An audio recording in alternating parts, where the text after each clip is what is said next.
Angela, आप record कर रही हैं? Yeah, it's already on. Okay, very good. Okay, very good. तो Indian Muslim for progress and reform के इस बहुत बेहद ज़रूरी वेबिनार में आप सब लोगों का खैर मकदम है, स्वागत है, नमस्कार, आदाब। आज हम उस बारे में बात करने जा रहे हैं जिस बारे में पूरी दिल्ली और पूरा हिंदुस्तान बात कर ही रहा है। लगातार हम अल्टरनेट मीडिया पे, सोशल मीडिया पे और कॉरपोरेट मीडिया पर भी बहरहाल इसकी चर्चा सुन रहे हैं, चाहे उसका एंगल जो भी हो।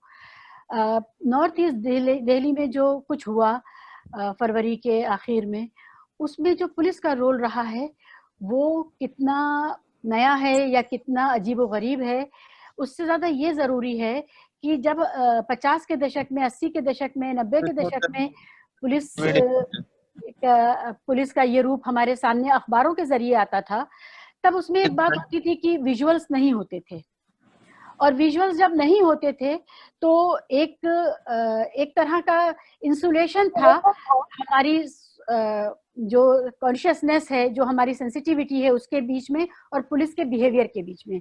लेकिन इस बार का जो मामला है नॉर्थ ईस्ट दिल्ली का, उसके बीच उसमें एक खास बात ये हुई है कि पुलिस जानती थी कि कैमरे उस पर हैं, और कैमरे उस पर थे ये बात जानते हुए पुलिस ने जो किया, वो जुर्रत, वो हठधर्मी और संविधान का, कानून का, सिटीजन्स राइट्स का उस तरह का जो मजाक और जो अवहेलना इस बार हुई है, उसको लेकर के एक खास तरह की फिक्र लोगों के बीच में आई है, सिविल सोसाइटी के बीच में आई है, कानून जानने वालों के बीच में आई है, और सोशल एक्टिविस्ट बीच में आई है कि ये ऑडेसिटी, ये धृष्टता जिसे हिंदी में कहते हैं, वो कैसे मुमकिन है कि जब आप जानते हैं कि आप एक कानून से बंधे हुए हैं और उसके बावजूद ये आप ऑन कैमरा ये काम कर रहे हैं। लगातार पुलिस को लेकर के हमारे बीच सवाल हैं, हमारे बीच फिक्रें हैं, और पुलिस रिफॉर्म की बात अब एक बहुत पुराना क्लीशे रिटोरिक बन चुका है इस देश में। लेकिन पुलिस के साथ जो रिश्ता है हमारा जनता का, उसके बीच में क्या कुछ इंटरसेक्शनैलिटीज भी हैं क्या? यानी कि क्या पुलिस सिर्फ और सिर्फ स्टेट का ब्रूट पावर रहेगी, या पुलिस में किसी तरह की डिसेंसी हो सकती है, किसी तरह की मर्यादा हो सकती है, किसी तरह की संवेदना हो सकती है? ये जो सवाल है ये केंद्र में आ गया है, और इस लिहाज से हमारे आज के जो मुख्य वक्ता हैं इस प्रोग्राम के, वो बेहद ज़रूरी इंसान हैं हमारे बीच में, जिन्होंने लगातार न सिर्फ इस पर काम किया है बल्कि इसको फॉर्मली इंस्टीट्यूशंस में लाने की कोशिश की है। विकास नारायण राय साहब एक बहुत ही प्रोफेशनल और डेकोरेटेड और बेदाग ऑफिसर तो हैं ही, लेकिन उसके साथ साथ कुछ ऐसा संयोग रहा है कि उन्हें Sardar Patel IPS police academy, Haryana police academy, BSF training academy, इन सब के चीफ होने का भी शर्फ हासिल है। और अपने इन कार्यकालों के दौरान उन्होंने लगातार पुलिस ट्रेनिंग में संवेदी पुलिस, सेंसिटाइज पुलिस का जो तस्वुर है, जो ख्याल है, उसको बाज़ाब्ता आधिकारिक तौर पे ऑफिशियली लागू करने की कोशिश की है। उनके सेंसिटाइजेशन प्रोग्राम्स में, चाहे वो जेंडर के हवाले से हो, चाहे वो जाति व्यवस्था के हवाले से हो, चाहे वो सेकुलरिज्म के हवाले से हो, और ओवरऑल एक ह्यूमन बिहेवियर की डिसेंसी का जो सवाल है उसको उन्होंने हमेशा केंद्र में रखा है। मेरा इत्तेफाक हुआ है उस दौरान पुलिस एकेडमी में एज ए जेंडर ट्रेनर जाने का, सरदार पटेल हैदराबाद एकेडमी में भी और हरियाणा पुलिस एकेडमी में भी और बीएसएफ वगैरह में भी बाकायदा वहाँ पर लिखा हुआ होता था कि यहाँ कोई किसी से तू करके बात नहीं करेगा। ये एक संवेदी पुलिस बनाने की कार्यशाला है, जहाँ पर संवेदी पुलिस की ट्रेनिंग होती है, और पुलिस एक सेंसिटाइज्ड, ओवरऑल सेंसिटाइज्ड माहौल में काम करना सीखे, इसका काम वहाँ पर किया है विकास नारायण राय साहब ने। विकास जी की कई लेख और किताबें भी हैं जो उन्होंने इस विषय पर लिखी हैं, और समाज के हवाले से भी लिखी कि पावर किस तरह समाज को में इंटरवीन करता है और किस तरह करना चाहिए, पावर का जो तस्वुर है वो क्या होना चाहिए।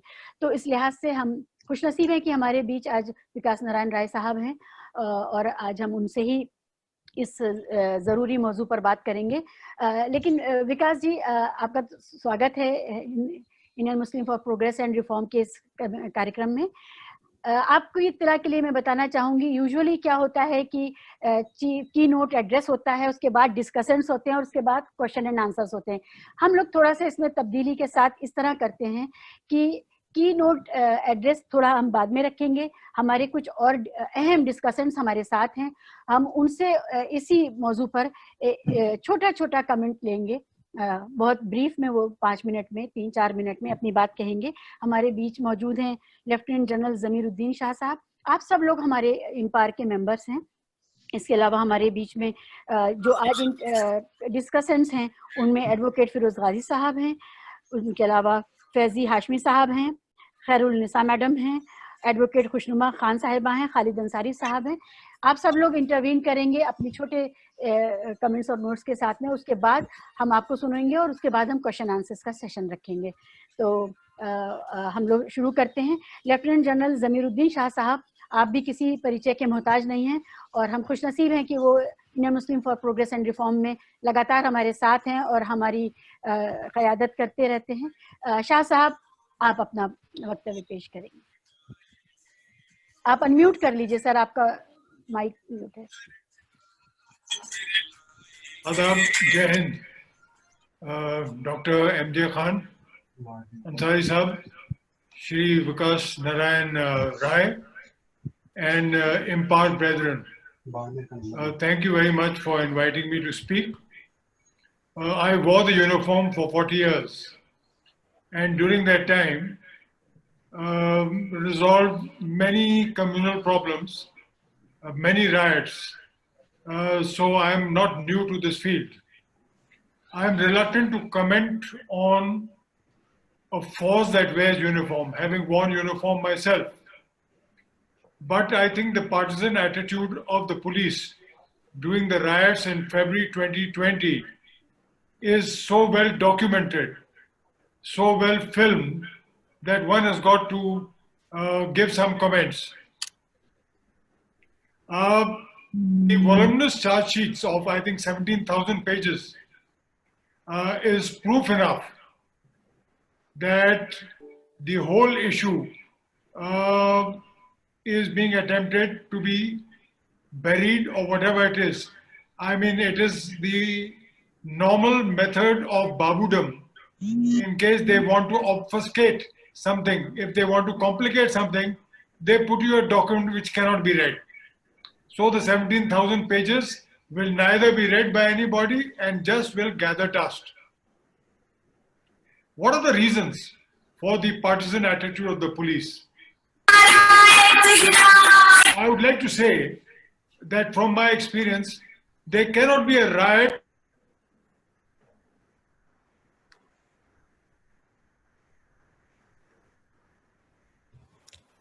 You've muted yourself, Mr. Shah. Mute कर लीजिए सर, वो कुछ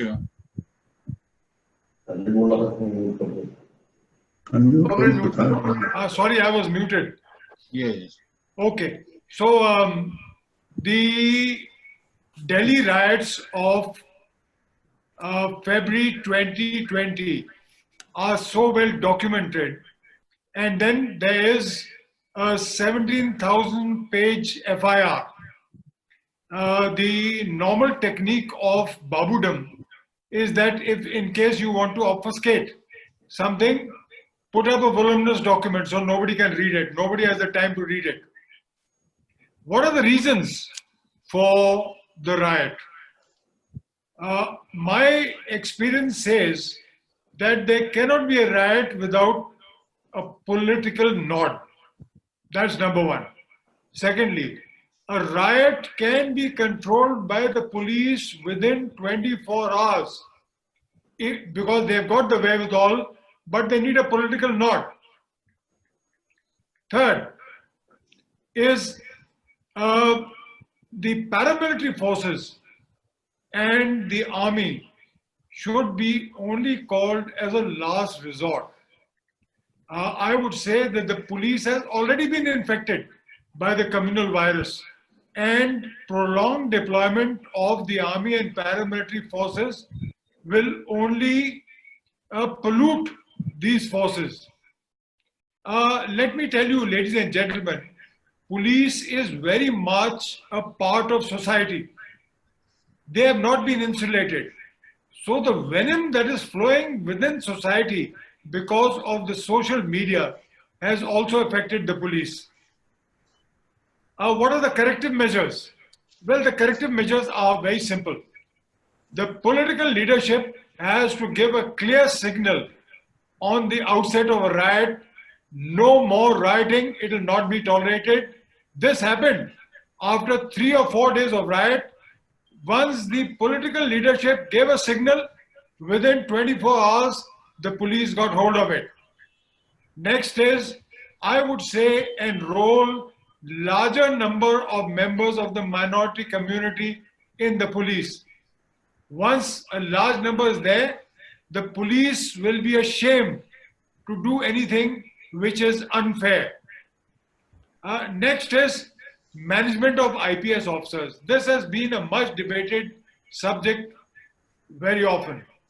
IPS officers must be outside the control of the local political authority.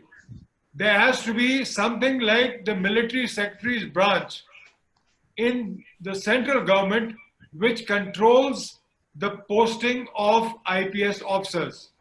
At the moment, what is happening? The moment an IPS officer displeases a political boss, he's posted out sometime within days. So this is totally ridiculous. We must allow the administrators of the IAS and the police to firm in, to get to know the whole thing.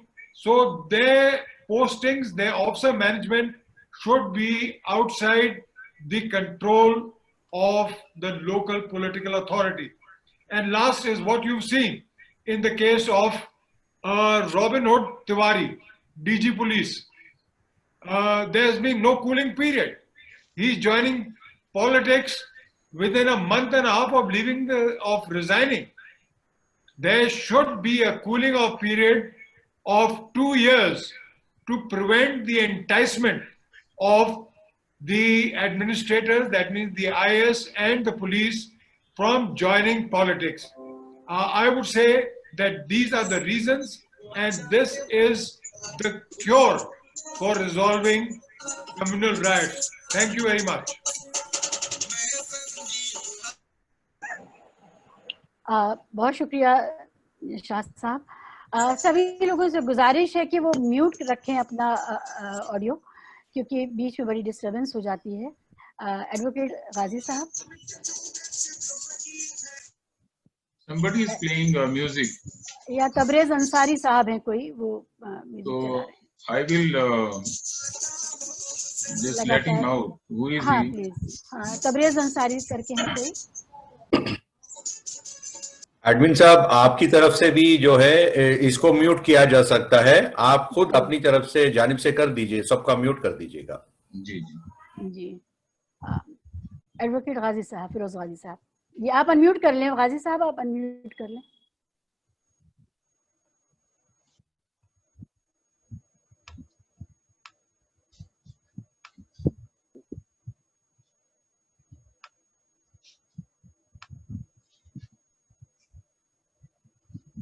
Hello, am I audible madam? जी हाँ बिल्कुल। बहुत बहुत शुक्रिया। सबसे पहले तो मैं शुक्रिया अदा करूंगा अपने पैनलिस्ट का और अपने होस्ट का। I will not take much time on the subject because already it is being discussed and has been discussed in print as well as media. सिर्फ मैं ये कहूंगा ऐसे मौके पे, ये पहली मर्तबा ऐसा हो रहा है कि ऐसा इन्वेस्टिगेशन हो रहा है कि जो आज का टॉपिक दिया गया है, दिल्ली राइट, पार्टीशन, पुलिस। मैं समझता हूं कि पार्टीशन से अच्छा यहाँ लफ्ज होता कॉम्प्लिकेशन ऑफ दिल्ली पुलिस, क्योंकि शुरू ही से अगर हम देखें जिस रोज से राइट शुरू हुआ है, फरवरी 22 और 23 ले लीजिए, उसके बाद तमाम चीजें, बहुत से ऐसे वायरल न्यूज है, ऐसे वायरल विजुअल हैं जिसमें कि क्लियर देखा जा रहा है कि पुलिस क्या कर रही है। एक सिंपल आपको एग्जांपल दूं कि बहुत ज्यादा वीडियो वायरल हुआ था जब एक पुलिस वाला बाकी मतलब कि बाकायदा ये देखा जा रहा है कि वो कैमरा तोड़ रहा है। इत्तेफाक ऐसा है कि इसी तरह से कैमरा तोड़ने के 2 केसेस और हैं, जिसमें कि 4 और 5 मुस्लिम कम्युनिटी के लोगों को मुलजिम बनाया गया है। और उनमें सिर्फ ये दिखाया गया है कि ये लड़का सीढ़ी के जरिए चढ़कर जो है कैमरा तोड़ रहा था, जबकि हकीकत यह है कि आमतौर पे जो घरों पे या गलियों में जो कैमरा लगाते हैं, खासतौर से अगर कोई पर्सनल सेफ्टी के लिए लगाता है, अपने घर में भी चोरी न हो और किसी की चीज न हो, तो उसका रुख जो है दरवाजे की तरफ होता है कि जो भी डोर में एंटर करेगा वो जो है दिखाई दे। तो जब ये 22-23 तारीख को जब ये हंगामा हुआ है, तो मोहल्ले के कुछ लोगों ने ये फैसला किया है कि ये कैमरे का रुख जो है एक गली के सीधे कर दिया जाए, ताकि दूसरे मोहल्ले से जो लोग आए वो नजर आए, क्योंकि 23 तारीख को हमला हो चुका था, लोग वहां पर इकट्ठा हो चुके थे। मैं ये देख रहा हूं कि उन बच्चों को ये कह के पुलिस ने ये किया है कि ये लोग पुलिस पर गोली मार रहे थे और गोली जो है वो मिस फायर करके एक दूसरे मुस्लिम ही को लग गया। तो इस तरह से अगर देखा जाए तो मुस्लिम ही इस कम्युनल राइट्स में डिसीज है, उसी को गोली लगी है और 5-5, 6-6 मुस्लिम जो है उसमें मुलजिम भी बने हैं। तो उसमें सिंपल सी चीज ये है कि अगर पुलिस वाला कैमरा तोड़ रहा है तो उसका आज तक किसी किस्म का जो है उसमें पुलिस ने कॉग्निजेंस नहीं लिया है। लेकिन एक लड़का अगर कैमरा चढ़कर सही कर रहा है सीढ़ियों से, पहली बात तो है कि कैमरा तोड़ने के लिए सीढ़ियों पर चढ़ने की जरूरत नहीं है, वो तो इसी डंडा से मार कर तोड़ा जा सकता है अगर 10 रुपए लगा हुआ है। लेकिन वो उसका रुख घुमा रहा है कि रोड की तरफ हो जाए, ताकि पता चले कि उस मोहल्ले से, उस गली से लोग आ रहे हैं। उसके ऊपर, उसके साथियों के ऊपर मर्डर केस है। सभी के सभी लोग जो हैं 6 लोग अभी तिहाड़ में हैं। तो मेरा कहना यह है कि पुलिस रिफॉर्म अगर हम पढ़ें और जो और पुलिस ऑफिसर्स हैं जिनके की अपने एक्सपीरियंस है इस फील्ड में, अगर उनको देखा जाए तो अक्सर ये कहा जाता है कि पुलिस को ये जिम्मेदारी दी जाए, पुलिस को इंडिपेंडेंट किया जाए, पुलिस को पावर दी जाए। मेरा ख्याल यह है कि पुलिस को जितना ही पावर देंगे, पुलिस कमजोर तबके पे उतनी ही मजबूत हो जाती है, गरीबों पर उतनी ही मजबूत हो जाती है। इसका बेहतरीन तरीका सिर्फ और सिर्फ ये है कि जो अगर एक आम आदमी ऐसा काम करे जिससे कि कम्युनल हेट्रेड फैलता हो और दंगा फैलता हो, उसके लिए जो सजा है उससे सजा कई गुना ज्यादा जो है पुलिस को होना चाहिए। और बर्डन ऑफ प्रूफ भी पुलिस ही के ऊपर होना चाहिए। आम जो क्रिमिनल जस्टिस सिस्टम है, जुरिस्प्रूडेंस है, उससे ये होता है कि a person should not be condemned as guilt unless and until he is being proved by due process of law and innocence will law will presume him to be an innocent. मैं समझता हूं कि जहां already police जा चुकी है, अगर वहां पे कम्युनल राइट कम्बैट नहीं हो रहा है, तो ऐसे सिचुएशन में अब पुलिस के ऊपर जो है मोडस ऑफ प्रूफ जो है बर्डन उनके ऊपर होना चाहिए कि आपके ये रहते हुए जब वहां ऑलरेडी आप पहुंच चुके थे, तो ये कम्युनल राइट्स कंटिन्यू कैसे किया। खासतौर से जब से इंफॉर्मेशन टेक्नोलॉजी का जमाना है, वो तो अच्छी बात यह है कि बहुत सी चीजें जो है बाकायदा डॉक्यूमेंटेशन आ गई हैं विजुअल शक्ल में, जिसको कि डिनाई करना बहुत मुश्किल होता है आप लोगों को। लेकिन एक चीज मैं बताऊं कि जब पुलिस केस बना देती है, इन्वेस्टिगेशन के नाम पर तो कंप्लीट मजाक हो रहा है, हुआ है। क्योंकि आप देखिए जो इंस्टेंटेनियस एफआईआर दर्ज हुए हैं, जो 24 को दर्ज हुए हैं, 25, 26, 27, 28, 29, 28, 1, 2, 3 मार्च तक जो एफआईआर दर्ज हुए हैं वो इंस्टेंटेनियस एफआईआर है। उसके बाद जो एफआईआर दर्ज हुआ है, जो पुलिस की तरफ से एफआईआर दर्ज हुआ है, वो एक बाकायदा जो है आप ये कह लीजिए कि आफ्टर थॉट है। अब उस एफआईआर के जरिए जो है कि जैसे पहले से कॉन्स्पिरेसी थी, और कॉन्स्पिरेसी इस किस्म की थी कि ये जो एजुटेशन चल रहा था सिटीजनशिप अमेंडमेंट एक्ट के खिलाफ या एनआरसी के खिलाफ, उसमें जितने लोग पार्टिसिपेट किए वो सब के सब part and parcel of conspiracy हैं, and because of that conspiracy this right has taken place. इस किस्म की ज्यादती मैं नहीं समझता हूं कि पहली मर्तबा मैं देख रहा हूं कि जिस देश में लॉ एंड ऑर्डर एक कानून काम करता है, आज की डेट में कानून के नाम पे लोगों को फंसाया जा रहा है। एक बार पुलिस जब चालान कर देती है, खासतौर से ऐसे केसेस में जहां 302 लगा हुआ है, जहां यूएपीए के दफात लगे हुए हैं, उसमें जमानत बहुत मुश्किल हो जाती है और डिफेंस इकट्ठा करना बहुत मुश्किल हो जाता है। तो फिलहाल तो कहीं भी दुनिया में जाइए और ये कहिए या किसी भी रीजनेबल आदमी से कहिए कि दंगे में कितने लोग इंतकाल हुआ है, 50 लोगों का। कितने लोगों की प्रॉपर्टी जली है, तो तकरीबन जो है 400 लोगों की। जो प्रॉपर्टी जली है उसमें कितनी जली है मुसलमानों की या कितनी गैर मुस्लिमों की, तो 95% प्रॉपर्टी जो है मुसलमानों की जली है, लूटी गई है। मरने वालों में जिनकी डेथ हुई है तो उसमें भी पता चला कि 80% मुसलमानों की है। अब जिनके ऊपर पुलिस केस बना रही है वो केस भी 80% मुसलमानों पर ही बनाया जा रहा है। तो कहीं भी ये चीज जो है, कोई एक लॉजिकल आदमी है, जिस लाजमी नहीं है कि बहुत ज्यादा वो कानून जाने, वो कह सकता है कि ये कैसा इन्वेस्टिगेशन है जहां पर कि ज्यादातर एक ही कम्युनिटी के दुकानें जली हैं, लूटी गई हैं, एक ही कम्युनिटी के लोग ज्यादा मरे हैं, और उसी कम्युनिटी के लोगों को जो है बुक किया जा रहा है, चालान किया जा रहा है, और ऐसे दफात में चालान किया जा रहा है जिसमें कि जमानत बहुत मुश्किल हो रही है। तो मेरी गुजारिश ये है कि इस मसले में मैं खासतौर से अपने गेस्ट से कहूंगा कि ऐसे सिचुएशन में कोई इस किस्म का रिजोल्यूशन या सजेशन जाना चाहिए सरकार को कि इससे बात क्लियर हो कि अगर पुलिस की कंप्लिसिटी नजर आ रही है तो how the law will take its own course in such circumstances.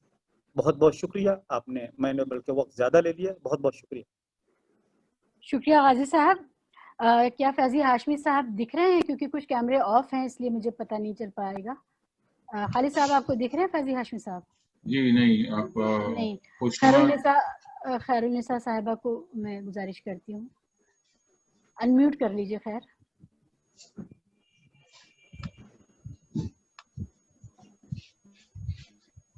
Assalamu alaikum. Thank you for this opportunity to speak on a topic which has actually created a lot of pain, not only as a Muslim, as a minority, but also as an Indian, a very patriotic Indian. I feel very pained at what has happened. And I would start with this, that I belong to Kashmir, so मैं वहाँ पे काफ़ी देखती हूँ, you know, a lot of atrocities and a lot of violence there. So seeing that happening where I have been living for more than 2 decades now has really pained me. And I'm sure a lot of us are also concerned about what is happening with the minorities in India. As progressive Indians, we are concerned. The Delhi riots, jab hum dekhte hain, it created a multiple wave of bloodshed, not only to human lives, but to property. It created a lot of destruction, discrimination. And when we look and see at what was the cause of it, we see that it was actually fanned by hate speeches, religious nationalism, politicizing violence, and it actually the violence was actually politicized for a number of reasons, which has created a lot of insecurity. It has created some kind of silence. I mean, it is only few who are actually ready to talk about, they're ready to speak out loudly. But generally, people are actually staying silent and keeping silent. They don't want to do anything about it. They want to ignore it. They want to have an ostrich attitude to, it has not happened to me, it cannot happen to me, it has happened to somebody else. But we have to realize that it is very much near our home, that this burning has happened very close to our home. Today it has happened to some other home. Tomorrow it can happen to our home. The Delhi police largely is getting blamed. Their new logo is, I was just looking at their new logo. It is Shanti, Seva and Nyay, which I'm sorry, I mean, it seems very ironic and very oxymoric right now. कि minorities के साथ ना शांति थी, ना सेवा उनको दी गई जब उनको जरूरत थी, ना ही न्याय दिया गया उनको. Having said that, what Mr. Shah also said and pointed out that it was the will of the political leadership, and that is what was done by the police. The orders were carried out, but we have to understand that while we might put the blame on somebody else's door, it is our door at the end of the day. It is our India at the end of the day. It is our home that we need to be talking about. We need to be not only talking about the problems, we also need to be talking about how we are going to come up with solutions, how we are going to be looking at a brighter India for all of us. We were so inclusive as a country. We were so diverse as a country. We still are. And but how do we make ourselves inclusive again, you know, without having the political, the political pluralism, which is actually right now getting ignored? How do we once again make it a plural India, which was the reason for the economic development, so far? We are a vibrant economy. We are a vibrant democracy. And I do see, coming from an economic organization which deals with international investment coming into India, I am seeing a lot of questions being asked by those investments.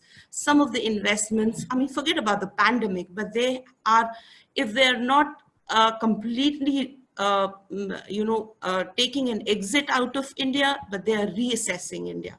And it is only because of the instability which is actually arising out of the social instability which is getting caused.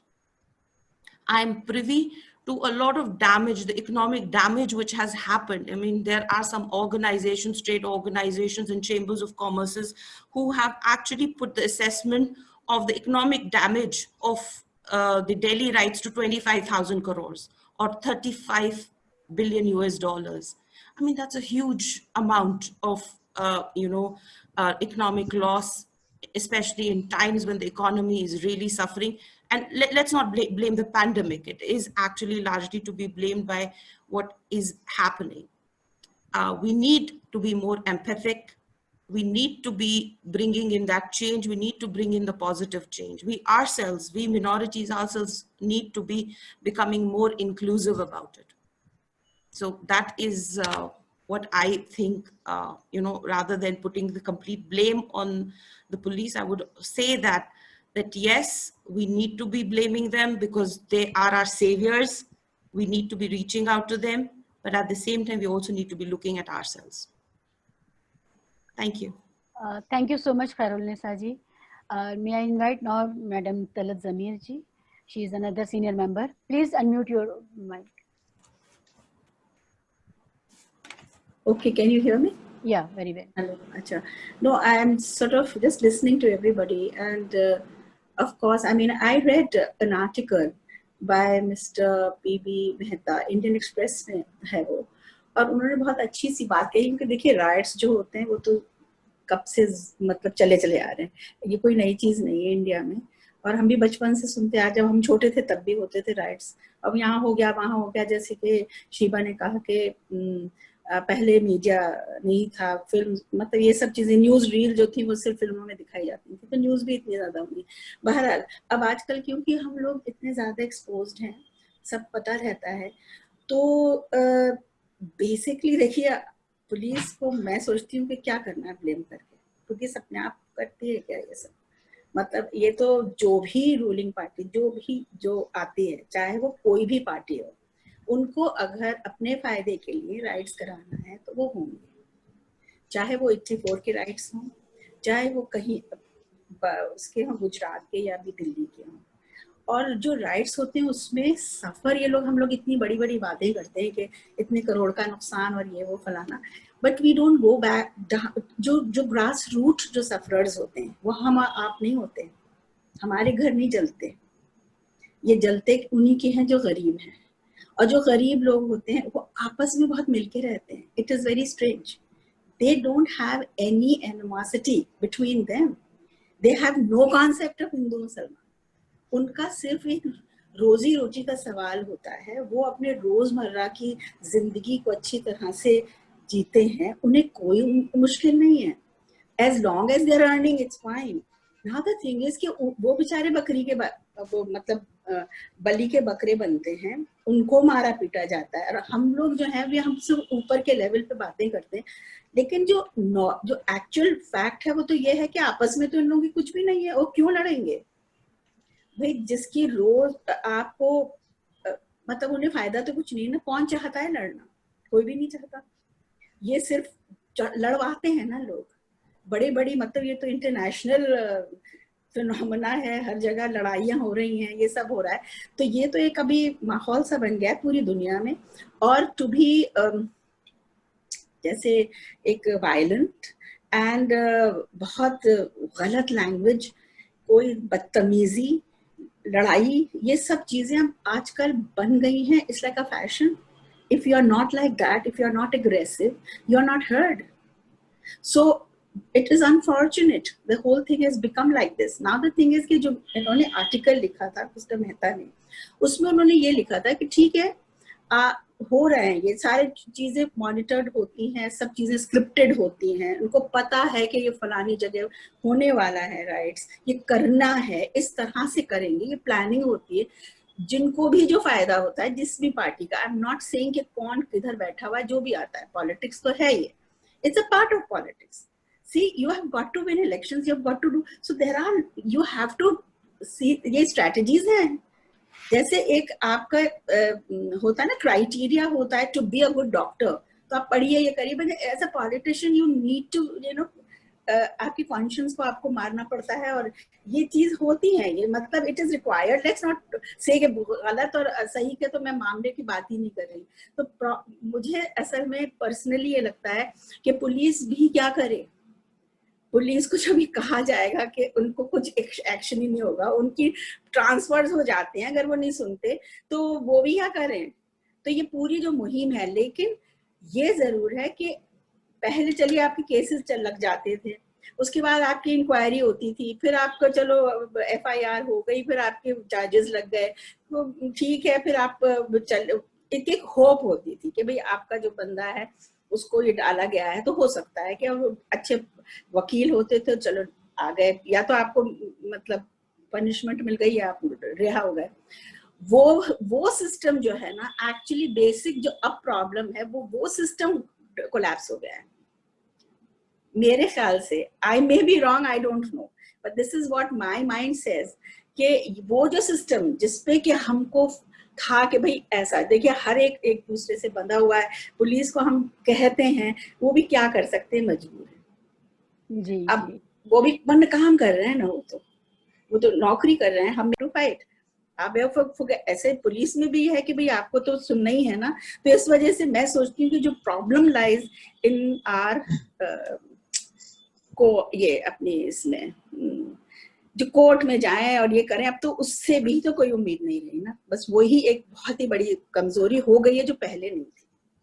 जी, शुक्रिया तलत साहिबा, आपने एक दूसरा view दिया है. घर में ख़वातीन कैसे सोचती हैं ऐसे मामलों में. बहुत बहुत शुक्रिया. बहुत से लोग हाथ उठा रहे हैं और मुझे मैसेज भी आए हैं, लेकिन हम लोग क्वेश्चन एंड आंसर्स बाद में लेंगे. We are well half an hour into the discussion and now I would like to invite our keynote speaker mister Vikas Narayan Rai sahab to deliver his speech.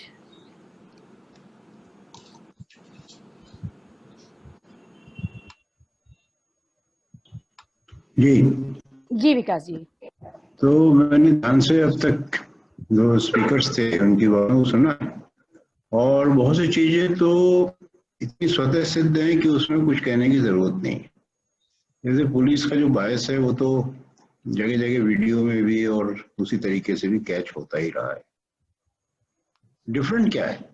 Different ये है कि सोशल बायस तो पुलिस का रहता ही है. पुलिस वाला भी उसी सोसाइटी से आता है और सारे बायसेस लेके आता है. हम रोजमर्रा के पुलिसिंग के जीवन में देखते हैं कि उनमें कास्ट का बायस या कम्युनल बायस या क्लास का बायस भी रहता है. तो तरह तरह के बायसेस रहते तो हैं, लेकिन जब एक तरह से पॉलिटिकल बायस भी शामिल हो जाए और इतना एग्रेसिवली शामिल हो जाए, ये भी कोई पहली बार नहीं हुआ है. हमने और पहले भी देखा है कि जहाँ पॉलिटिकल बायस पुलिस का नजर आया था, गुजरात में नजर आया था, 84 के सिख राइट्स में नजर आया था. और लेकिन वो जो बायस था वो भी अभी मैं कहूँगा कि ये उससे भी डिफरेंट है, क्योंकि यहाँ पर एक्टिवली कॉन्स्पिरेसी की बात की जा रही है, और जो एक्टिवली कॉन्स्पिरेसी की बात की रही है उसको तरीके से घुमा फिरा करके उन्हीं लोगों पे कॉन्स्पिरेटर बनाया जा रहा है कि आपकी समझ में नहीं आता कि विक्टिम्स को कैसे कॉन्स्पिरेटर्स में चेंज किया जा रहा है, या उनके एडवोकेट्स को, या जो उनके मोटिवेटर्स रहे हैं वगैरह वगैरह.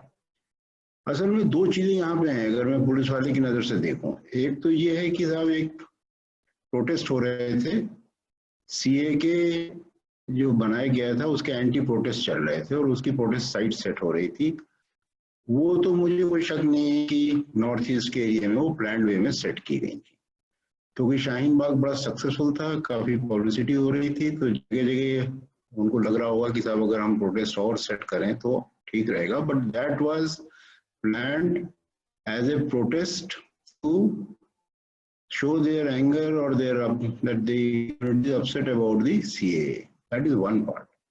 दूसरा पार्ट आता है कि वो सारी चीजें जो है एक वायलेंस में और फिर कम्युनल वायलेंस में कैसे कन्वर्ट हो जाती हैं। अब ये कहना कि जो लोग उस प्रोटेस्ट के मोटिवेटर्स थे या उसके प्लानर्स थे, वो उन्होंने इस नजरिए से प्रोटेस्ट ऑर्गेनाइज किए थे कि बाद में कम्युनल वायलेंस होगा, इसकी कोई एविडेंस मेरे तो समझ में आती नहीं। अब नई नई चार्जशीट्स भी आई हैं, उनको अगर पढ़िए तो उसमें जो एविडेंस दी गई है वो सब बड़ी स्केची एविडेंस है और नजर आता है कि वो फैब्रिकेटेड एविडेंस है, नजर आता है कि जैसे कि वो पॉलिटिकली मोटिवेटेड एविडेंस है। और इसलिए वो उस चीज को मैं अपने पुलिस के दिमाग से रिजेक्ट करता हूँ कि जो लोग मोटिवेट कर रहे थे एंटी सीए प्रोटेस्ट के लिए, वो इसलिए मोटिवेट कर रहे थे कि बाद में ये प्रोटेस्ट बढ़ करके कम्युनल वायलेंस की शक्ल ले लें। ये बात मेरे समझ से बाहर है। लेकिन दिल्ली पुलिस की जो थ्योरी है वो सारी की सारी यही थ्योरी है। जब दंगे चल रहे थे उस दौरान भी, जैसे कि प्रीवियस स्पीकर्स ने बार बार कोट भी किया है कि बहुत सी चीजें चाहे अनचाहे कैमरे पर रिकॉर्ड हो रही थी, बहुत सी चीजें चाहे अनचाहे जो है उनके वीडियो रिकॉर्डिंग्स बाहर आ रहे थे। और ये भी अब तो उनकी चार्जशीट में ही कि एसओएस कितने कॉल्स हो रही हैं, इतनी एसओएस कॉल्स हो रही हैं तो उन कॉल्स को फॉलोअप में क्या किया गया। देखिए ट्रुथ जो है वो ट्रांसपेरेंसी में छुपा हुआ है।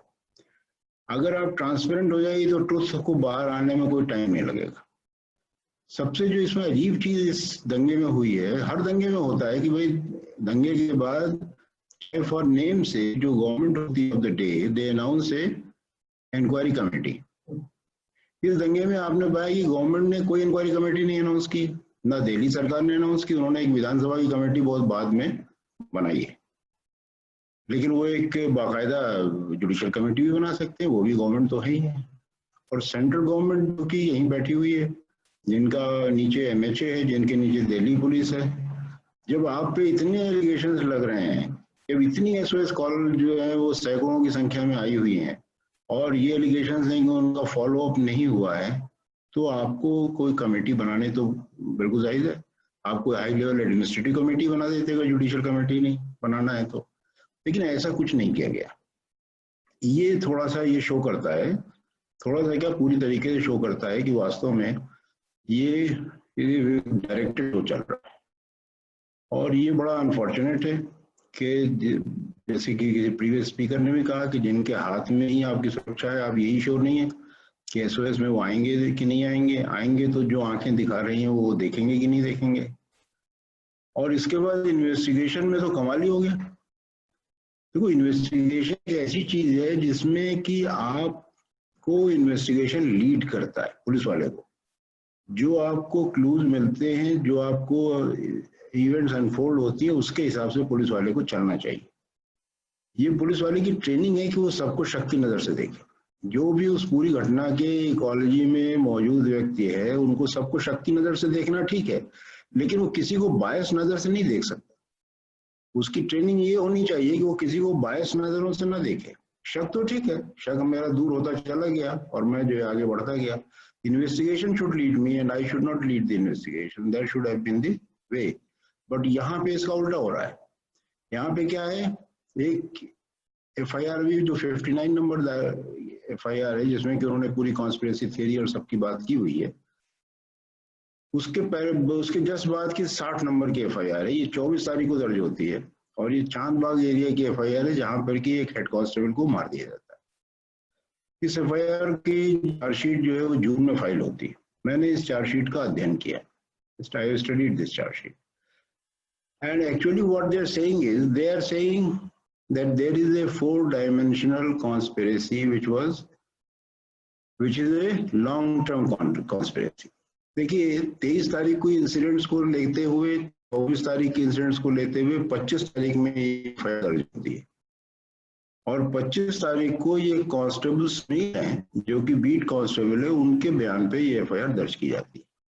25 तारीख को सिचुएशन बहुत फ्लूइड थी, इतनी फ्लूइड थी कि आप एक डॉक्टर्ड एफआईआर पूरी तरीके से कॉन्स्पिरेसी और लॉन्ग टर्म कॉन्स्पिरेसी करते हुए नहीं दर्ज कर सकते थे। इसलिए उस एफआईआर में जो है चाहते न चाहते हुए भी स्पॉन्टेनियस वायलेंस की बात आती है। अगर आप शुरू के उसके पढ़ेंगे तो उसमें आप अभी कॉन्स्पिरेसी की बात नहीं आती, लेकिन जैसे जैसे वो इन्वेस्टिगेशन डेवलप हो रहा है और जब ओवरव्यू आता है तो ओवरव्यू जो है कॉन्स्पिरेसी की बात करने लगता है। और ये ओवरव्यू इंजीनियर्ड है, इसमें वो 4 डायमेंशन की बात करते हैं। वो कहते हैं साहब एक तो वो डायमेंशन है उन लोगों का जो पॉलिटिकल लीडर्स हैं, सीनियर लोग हैं, जो कि मतलब अन्यथा जो है इंटेलेक्चुअल्स हैं, ये हैं वो है, वो लोग हैं जो सारी चीजों को चाहते थे कि ये बढ़ करके अल्टीमेटली कम्युनल वायलेंस में बदल जाए। और ये लोग थे, इनका एक इंटरफेस है, फिर वो इंटरफेस की बात करते हैं। इंटरफेस कौन है? इंटरफेस वो स्टूडेंट लीडर्स हैं, वो पिंजौर के स्टूडेंट्स हैं, वो आइसा के स्टूडेंट्स हैं, वो और सीनियर एक्टिविस्ट हैं उस इलाके के। ये लोग इंटरफेस हैं जो उस इलाके और इनके बीच में काम कर रहे हैं, इनके मैसेज रिलेइंग, इनकी बातचीत, इनके इंटेंशंस को रिले कर रहा है। फिर तीसरे जो लोकल एरिया के, जैसे ये चांदबाग एरिया का इलाका है, ये एफआईआर है, तो उस इलाके के ये सीनियर लोग थे जो कि मेन आदमी थे जो सारी चीजों को ऑर्गेनाइज कर रहे थे। ये वो लोग हैं जो actually anti CAA protest organise कर रहे थे। उन्होंने उनको दिखाया कि साहब ये जो है वायलेंस की तरफ बढ़ा रहे थे। और चौथे लोग को कहते हैं कि जिन्होंने एक्चुअली 24 तारीख को वायलेंस में हिस्सा लेना शुरू किया, ये कॉमन मैन थे, उनको तो पता नहीं था भाई तुम्हारे को वायलेंस के लिए लाया जा रहा है, बट वो बेचारे वायलेंस में शामिल हो गए और ये सारी चीजें शुरू हो गई। इस तरीके से उन्होंने 4 डायमेंशनल जो है कॉन्स्पिरेसी की बात की है। अगर वो खाली जो लोग वायलेंस में शामिल हो रहे हैं वहां तक रहते, इस 4 डायमेंशनल कॉन्स्पिरेसी को सिद्ध करने के लिए उन्होंने क्या किया, बीच में इन्फॉर्मर्स डाल दिए था। इन्फॉर्मर ने हमें ये बताया था कि ऐसे ऐसे बातें हो रही थी। उन्होंने कुछ जो है अपने जो उनके बीट कांस्टेबल होते हैं, जो उनके सिक्योरिटी एजेंट्स होते हैं, इंटेलिजेंस के लोग होते हैं, उनकी जो है रिपोर्टें डाल दी कि हमने ऐसी बातें सुनी थी, वहां पे ऐसे मीटिंग हो रही थी। ये सब चीजें उसमें डाली गई और डाल करके एक लॉन्ग टर्म कॉन्स्पिरेसी का केस बनाया गया। देखिए, मैं कह रहा हूं कि truth is hiding in transparency, truth can be revealed in transparency. मैं दिल्ली पुलिस को 4 बातें कहता हूँ, आप ये 4 बातें कर दीजिए, आपकी हर बात जो कही जाएगी वो बड़े आसानी से बाहर आ जाएगी, जायज होगी और वो मानी जाएगी। वो 4 बातें क्या है? उसमें नंबर 1 बात ये है कि कृपा करके आपके जितने भी एसओएस कॉल्स आए उस दौरान, वो सारे एसओएस कॉल्स और उसकी जो फॉलो अप है वो आप रिलीज कर दीजिए। जितने एसओएस कॉल आए उस पर क्या फॉलो अप, वो बहुत हद तक आपकी सारे के सारे इंटेंशन, तो मैं उन्हीं के डॉक्यूमेंट्स कह रहा हूँ रिलीज करने को।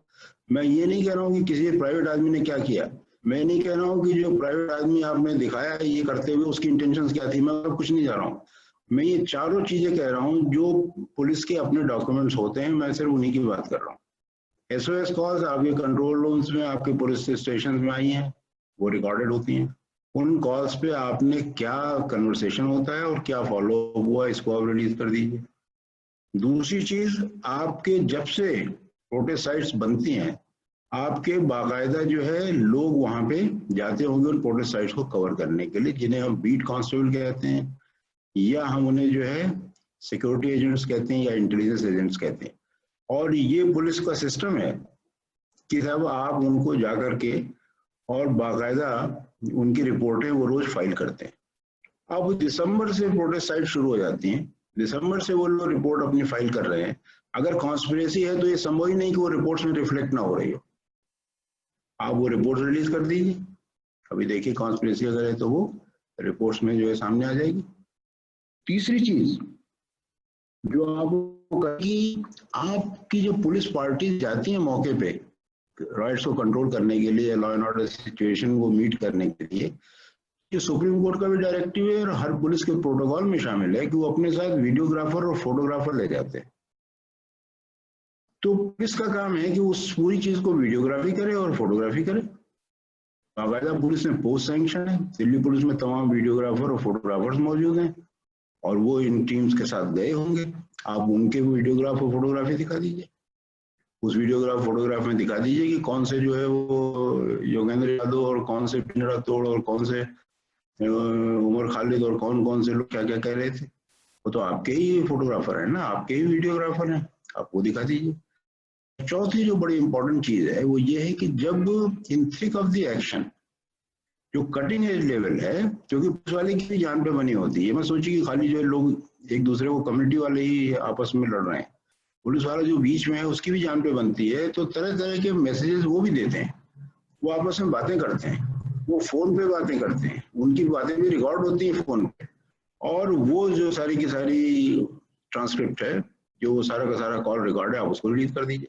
अगर आप ये 4 चीजें रिलीज कर दीजिए और आप एक कमीशन बढ़ा करके वो चारों चीजों को वो देखें, तो आपका जो सच है वो दूध का दूध और पानी के पानी बिल्कुल है ज्यों का त्यों निकल आएगा। मैं इसमें कोई डॉक्यूमेंट नहीं कह रहा हूँ कि साहब किसी प्राइवेट आदमी का आप डॉक्यूमेंट लाइए, आप मत मानिए उसको, लेकिन आप अपने डॉक्यूमेंट पे भरोसा करते हुए, ट्रांसपेरेंसी पे भरोसा करते हुए एक बार उसको रिलीज कीजिए और आप खुद एनालिसिस कीजिए। उस एनालिसिस को अपनी चार्जशीट का हिस्सा बनाइए। आप कहिए कि साहब इस पर्टिकुलर FIR में जो ये सारी की सारी इवेंट्स हैं, इनको कवर करने के लिए ये जो 4 एस्पेक्ट्स हैं, इनको मैंने एनालाइज किया है और अब मैं इस नतीजे पर पहुंचता हूँ।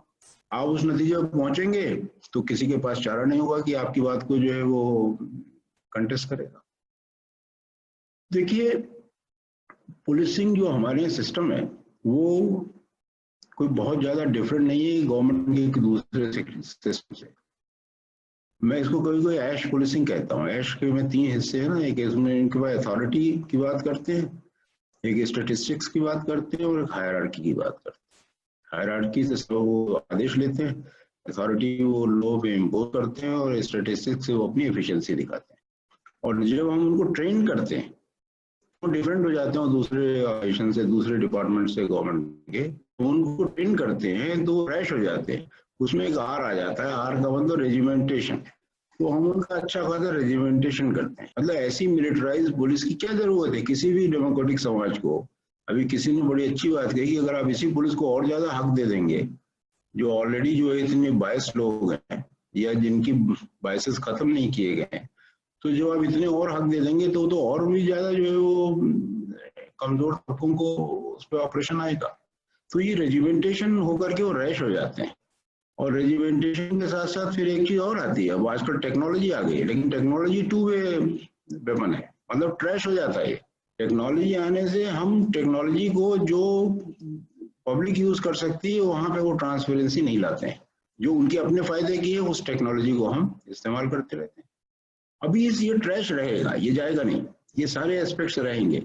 इस एस्पेक्ट को हम कंट्रोल कैसे कर सकते हैं? हमारी डिमांड क्या होनी चाहिए? हमारी डिमांड होनी चाहिए कि हम जो ट्रैश तो आप रखिए, लेकिन आप इसमें सी और जोड़ दीजिए, इसको सी ट्रैश बनाइए। सी का मतलब है कि it should be constitutionally condition police. एक आदमी को सिर्फ इसलिए पुलिस वाला नहीं मान लो कि भाई उसने वर्दी पहन रखी है, उसके हाथ में एक पिस्तौल है, उसके हाथ में डंडा है, उसको गोली चलानी आती है, उसको कानून का ज्ञान है और वो जो है आकर के आपके बीच में खड़ा हो जाता है, इसलिए वो पुलिस वाला नहीं है। वो पुलिस वाला जहन से भी होना चाहिए, सिर्फ शरीर से और सिर्फ जो है अपीयरेंस से नहीं होना चाहिए। और जहन उसका कॉन्स्टिट्यूशनली कंडीशन होना चाहिए। और कॉन्स्टिट्यूशनली कंडीशन तभी होगा, उसकी पूर्व शर्त क्या है? What is the pre condition? Pre condition है कि वो सोशली कंडीशन होना चाहिए। भाई सोसाइटी से तो अगर मैं सारे अपने जो है वो बायसेस और प्रेजुडिस लेकर के ही पुलिस विभाग में आ रहा हूँ और वो निकाले नहीं जा रहे हैं, अगर मेरा जेंडर बायस भी है और कास्ट बायस भी है और कम्युनल बायस भी है और क्लास बायस भी है, सारे बायसेस मौजूद हैं, तो before law everybody is equally, तो बेकार की बात हो गई, फिर तो मैं उस बायस से ही चलूंगा। तो इसलिए सोशल डीकंडीशनिंग और constitutional conditioning, this should be the pre requisite of any police force. और ये मैं बार बार सिविल सोसाइटी को कहता हूँ कि आपकी डिमांड में शामिल होना चाहिए।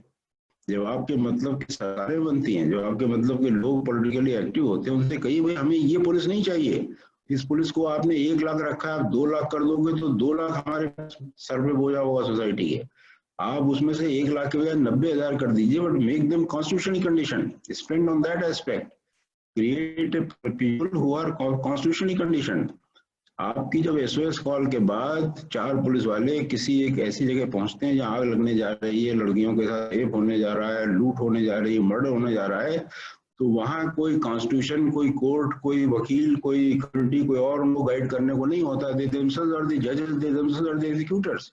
उस समय अगर दिमाग उनसे सही काम कराएगा तो वो करेंगे, और नहीं गलत कराएगा तो गलत करेंगे। तो वो वैसी पुलिस हमको उस स्टेज जब तक हम नहीं पहुंचेंगे, वरना हर दंगे के बाद हम यही कहते रहेंगे दंगे कोई नई चीज नहीं है, पहले भी होते रहे, आगे भी होते रहेंगे। थिक ऑफ दंगे में हम सब कुछ नहीं कर सकते हैं, जो हमारे बस में था हमने किया वगैरह वगैरह, और हम इस बात से रह जाते हैं। तो दिल्ली दंगों के संदर्भ में मैं यही कहना चाहता हूँ कि अगर हम वास्तव में इस ट्रांसपेरेंसी को डिमांड कर सकें और लागू करा सकें, तो इसका ट्रुथ जो है वो सामने आएगा, जो बहुत ज्यादा लोगों से छुपा हुआ नहीं है। एक बायस्ड पुलिसिंग में आपने इसका टॉपिक तो रखा हुआ है जरूर कि साहब ये बायस्ड पुलिस या partisan police, but actually it is partisan policing. The whole protocol is partisan. Thank you very much. बहुत शुक्रिया विकास जी। आपने हमें वो टेक्निकल बातें बताई हैं जिसको हमें अपने एक्टिविज्म का हिस्सा बनाना चाहिए। वो चारों चीज़ें जो आपने बताई कि हमें पुलिस से वो सवाल करने चाहिए कि बाहर से कुछ मत लाइए, जो आपके पास ऑलरेडी अवेलेबल है, चाहे वो डिस्ट्रेस कॉल्स हों, चाहे वो IB की आपकी रिपोर्ट हो, चाहे वो आपके अपने वीडियोग्राफर फोटोग्राफर के एविडेंसेस हों, और साथ में जो कॉल रिकॉर्ड्स हों। बस वही 4 चीज़ें अगर हम पुलिस से ही कहें कि वो सामने ले आइए, तो बहुत हद तक ट्रांसपेरेंसी हो जाएगी, दूध का दूध पानी का पानी हो जाएगा। ये हम सब लोगों के लिए याद रखने वाली बात है, एक सबक है। और साथ ही साथ आपने ये जो बात कही है कि इसमें कॉन्स्टिट्यूशनली कंडीशन पुलिस को लाना चाहिए, ये बहुत ज़रूरी बात है। एक मिसाल है कि अगर आप पुलिस के हाथ में कुछ और नहीं देते, उसके जहन को बदलते नहीं, लेकिन हाथ में सिर्फ डंडा पकड़ा देते हैं, तो वो डंडा पकड़े हुए पुलिस वो हर जगह कुछ ना कुछ हिट करने का ही ढूंढती रहेगी। मजाहिया तौर पे अगर कहूँ कि कितने भी नर्म दिल शायर के हाथ में अगर आप एक हथौड़ी पकड़ा देंगे, हथौड़ा दे देंगे, तो वो कितनी देर तक हथौड़े पे शायरी करेगा? आखिर को वो कील ढूंढने लगेगा और ठोकने की सोचेगा कि ये भी ठोक दे, वो भी ठोक दे। तो ये शायद उसी तरह का मामला है कि हमने उनको इक्विप ही नहीं किया उन चीज़ों के साथ में कि जो शामिल होकर के एक कंप्लीट रक्षक का जो तस्वुर है, बचाने वाले का जो तस्वुर है, कमज़ोर के साथ खड़े होने का जो तस्वुर है, वो उस पर खरी उतरती। बहुत बहुत शुक्रिया इस इनसाइट के लिए, क्योंकि नारेबाजी और चाहिए का जो डिस्कोर्स है वो तो बहुत चल रहा है सोशल मीडिया में भी और अल्टरनेट मीडिया में भी, लेकिन करना क्या चाहिए, ये वाली जो बात है ये बहुत अहम है। हमारे बीच में कुछ और लोगों ने भी सवाल करने हैं और उन्होंने हाथ उठा रखे हैं, तो जी सब लोग इलेक्ट्रॉनिकली प्रेस कर दीजिए, क्योंकि वो दिखता है, स्क्रीन छोटा है, लोग ज्यादा हैं, 3 स्क्रीन्स हैं फुल, तो हमें पता नहीं चलता है। तो इलेक्ट्रॉनिकली अगर आप लोग हाथ उठाएंगे तो हमें पता रहेगा कि कौन सवाल पूछना चाहते हैं। वरुण ने सबसे पहले हैंड रेज किया था। I don't know Varun is with us और not right now, but he did. Varun, अगर आप मुझे सुन रहे हैं तो प्लीज आप सवाल कर लीजिए, नहीं तो सईद साहब ने भी, सईद शेरवानी साहब ने भी हाथ उठाया हुआ है। सईद साहब, आप अपनी बात कहिए। बहुत बहुत शुक्रिया शिबा साहिबा। राव साहब, बहुत बहुत शुक्रिया, आप आए और आपने हमसे अपनी बातें बताई। मुझे इसमें कोई शक नहीं कि सियासत में मुसलमान कम्युनिटी को बलि का बकरा बनाया जा रहा है वोटों की राजनीति के लिए, ये सबको मालूम है। ये आज ही नहीं हो रहा, ये सालों से, जैसे और स्पीकर्स ने भी बताया, ये होता रहा है। और नेली मैसेकर, भागलपुर, हर सदी में, हर वक्त ये हमने दंगे देखे हैं, और ये भी हम कमीशन भी देखे हैं, जुडिशल इंक्वायरीज भी देखी हैं, और शायद बहुत कम लोग ऐसे पाए गए हैं जो कि इसके लिए जिनको सजा होती है।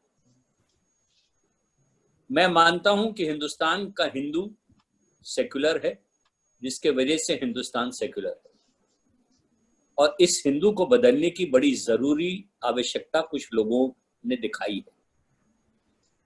उनको गुस्सा दिलाना, और गुस्सा ऐसे दिलाया जा सकता है कि उसके लिए एक दुश्मन चाहिए होता है।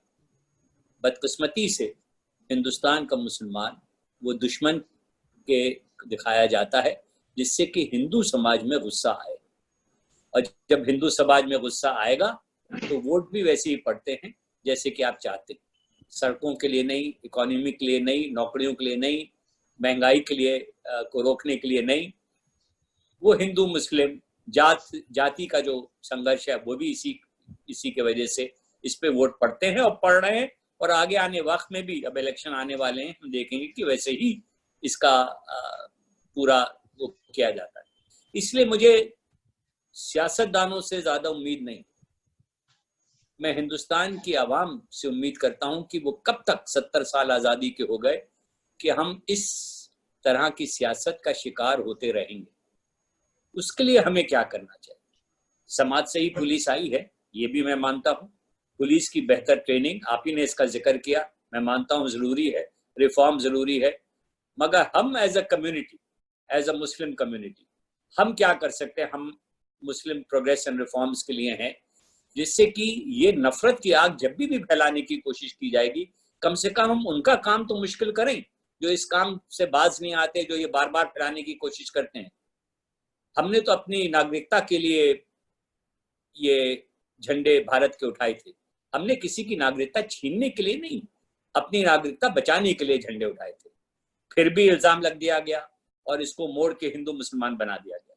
इसलिए मैं समझता हूं ये सियासत तो चलती रहेगी, हमें शायद किसी दूसरी तरह से पेश आना है जिससे कि हम इसका और डट के मुकाबला कर सकें। आपने इतने साल पुलिस में सेवा की है, आप जानते हैं कि क्या क्या चीजें सामने आती हैं।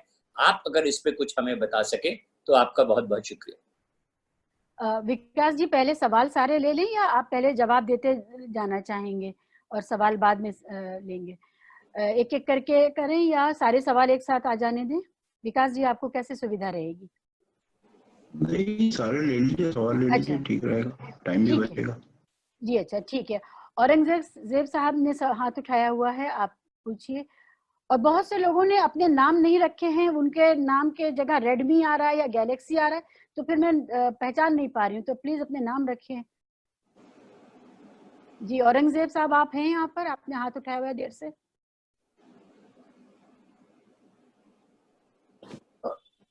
सैयदा जहरा, आपका सवाल।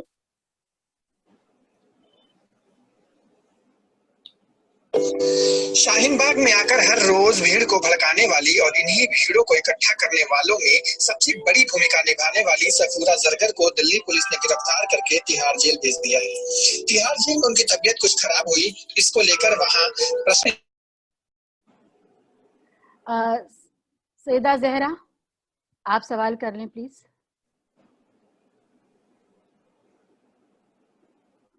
Hello everyone. Hello. As you all know, Samjhauta Express 2007 blast case, which had left 68% death.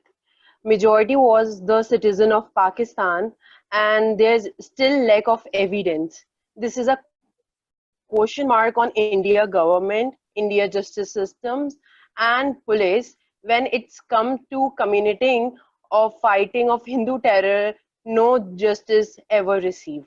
Why? I just want a answer for this. Okay, Musharraf Ali साहब, आपका सवाल। आप अनम्यूट कर रहे हैं मुशर्रफ साहब। जी सबसे पहले मैं राय साहब का शुक्रिया अदा करता हूं कि उन्होंने समस्या की जो मूल है उसका समाधान बताया कि कहाँ समस्या का समाधान है। तो मैं ये राय साहब से मालूम करना चाहूँगा कि जो आपने सुझाव दिया है कि पुलिस जो है वो समाज का जो 22 लेकर आती, पूर्वाग्रह लेकर आती है, तो उसको पहले जो है ट्रेनिंग के दौरान जो है डीकंडीशन किया जाए और फिर उसमें संविधान डाला जाए। तो आप क्योंकि लंबे समय से पुलिस में रहे हैं और ट्रेनिंग जो एकेडमी है उनमें भी आप पढ़ाते रहे हैं, तो आपने ये इस सरकार का तो हित हो सकता है कि पुलिस की जो ये कंडीशन बनी हुई है वो बनी रहे, वो उनके राजनीतिक हित में हो सकता है। लेकिन इससे पहले जो पार्टियां हैं, क्या उन तक भी आपने ये सुझाव पहुंचाया कभी? और अगर पहुंचाया तो क्या उन्होंने जो है, क्योंकि वो चाहे वो कांग्रेस पार्टी हो या वो और कोई रही हो, तो क्या उन्होंने इस पर अमल किया या ये सुझाव उन तक पहुंचा नहीं?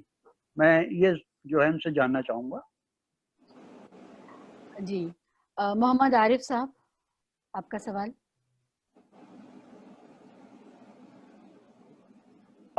मैम आदाब साथियों, मैं यही कहना चाहूंगा कि देश में अलग अलग हिस्सों में मैंने एक रिसर्च किया था अमन बिरादरी के साथ। तो बहुत से रिसर्च में पता चला कि मेवात एक छोटा सा एरिया है 3-4 डिस्ट्रिक्टों में जो हरियाणा राजस्थान में है। वहां पे लगभग 50+ इनकाउंटर पुलिस के माध्यम से किए गए।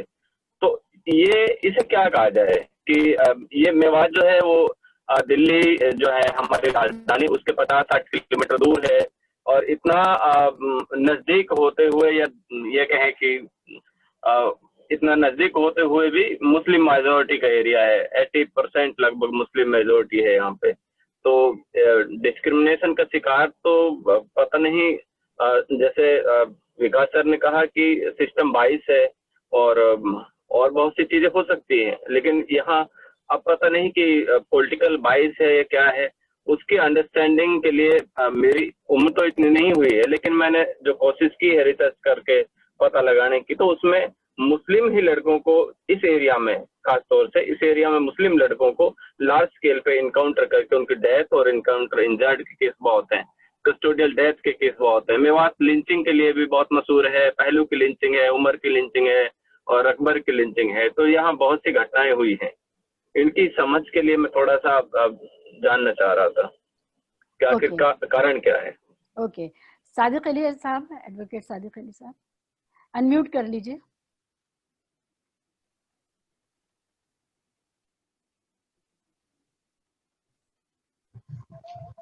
जी, अस्सलाम वालेकुम।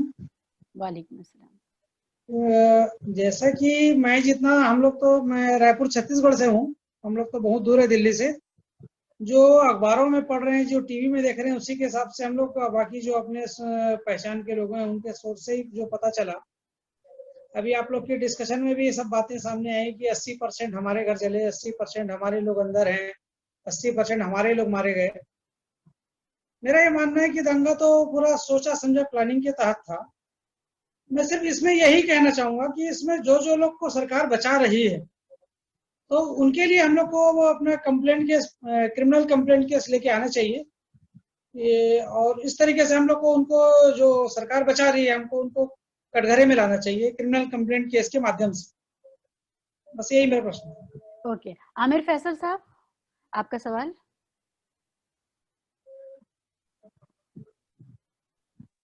आप अनम्यूट कर लें। हाँ, Am I audible? Yes yes, very much. बहुत बहुत शुक्रिया। मैं भोपाल से बोल रहा हूँ और अली हूँ।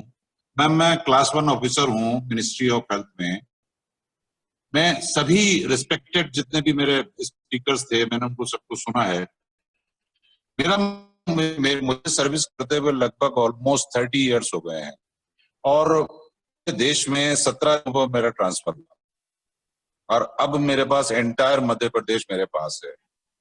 मेरा मानना है कि इन सब की बजाय हम अगर इस पे गौर करें कि दंगे होने की वजह क्या है, टॉलरेशन क्यों नहीं है, मुसलमान थोड़ा सा डाइल्यूट क्यों नहीं हो सकता। जैसे मैं माफी चाहूंगा तमाम अपने बुजुर्गों से कि मान लीजिए मेरे यहाँ ऑफिस में एक रवैया चलता था कि रमजान के महीने में 2-2 कुरान आप ऑफिस के टाइम में खत्म करेंगे। जहां गांधी मेडिकल कॉलेज के प्रीमिसेस में आप बैठ रहे हैं, जहां अदर कम्युनिटी भी है, तो कम से कम जुमे के नाम पर या इस नाम पर थोड़ा सा डाइल्यूट होना चाहिए। पाकिस्तान के मशहूर सहाफी कहते हैं कि कुरान और इस्लाम के बीच से 5 साल के लिए मुल्ला को निकाल दीजिए, फिर से उरूज आ जाएगा और ये सारे झगड़े खत्म हो जाएंगे। मैं थोड़ा सा उस बारे में भी हमें अपने गिरबान में भी झांकना होगा। मैं आर्मी में भी रह चुका हूं, वहां भी मैंने देखा है by the grace of God. तो मैं थोड़ा सा इस बारे में भी कहूंगा कि भाई हमें अपने माशरे को, अपने आप को, अपने नौजवानों को, उनकी एनर्जी को यूटिलाइज करना चाहिए और प्रॉपरली चैनलाइज करना चाहिए, और उनको मुल्ला के इस्लाम से बाहर निकाल के अल्लाह के इस्लाम में लाया जाए, तो बिल्कुल झगड़ा नहीं होगा, कतई नहीं होगा। चल, thank you very much. Aamir Faisal साहब, आप हमारे प्रोग्राम्स अटेंड करते रहिए और फेसबुक और इंस्टा वगैरह पे भी आप चेक करें। हमारी ज्यादातर कोशिश खुद को सुधारने की तरफ ही होती है। हम ज्यादातर काम इसी पर कर रहे हैं कि कैसे हम अपने अंदर की जो कमियां, गलतियां और जो कट्टरपन है हम उसको एड्रेस करें और उसको खत्म करें। मैं आपको फॉलो करता हूँ। जी शुक्रिया। तो आप जानते हैं कि हमारी बुनियादी कोशिश तो वही है कि हम कैसे प्रोग्रेस और रिफॉर्म में जाएं, बजाय इसके कि तकलीदी और जो हमारे बीच में जो ऑब्सक्यूरेंटिस्ट फोर्सेस हैं हम उनके असर को कम करें। लेकिन कभी कभी हम ऐसे मौजूआत के साथ भी हमें डील करना पड़ता है जिसमें एक नागरिक के तौर पे हम अपने नेशन स्टेट से और अपने कॉन्स्टिट्यूशन की तरफ देखते हैं और फिर ये सवाल करते हैं कि इसमें गैर बराबरी क्यों है, इसमें पक्षपात क्यों है। तो इत्तेफाक से आज आप शामिल हुए जिसमें हम लोग इस बारे में बात कर रहे थे। तो बहरहाल मेरे ख्याल से हमने ज्यादातर ले लिए हैं। बरखा नाम से एक और हाथ उठा हुआ है। बरखा, आप पूछे अपना सवाल।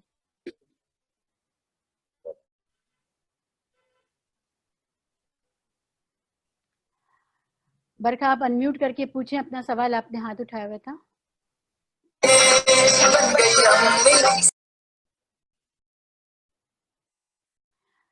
मेरे ख्याल से हम इनको अवॉइड ही कर लेते हैं। और तो इस वक्त मुझे और कोई हाथ लंगरजीत चड्ढा साहब ने भी हाथ उठाया हुआ है। अच्छा, एक मिनट, दिखता नहीं मुझे। हाँ, लंगरजीत चड्ढा साहब, आप तीसरी। सब लोग अपना वीडियो ऑफ कर देते हैं तो वो बहुत पीछे चला जाता है, वीडियो वाले आगे आ जाते हैं। लंगर साहब, आप सवाल करें प्लीज।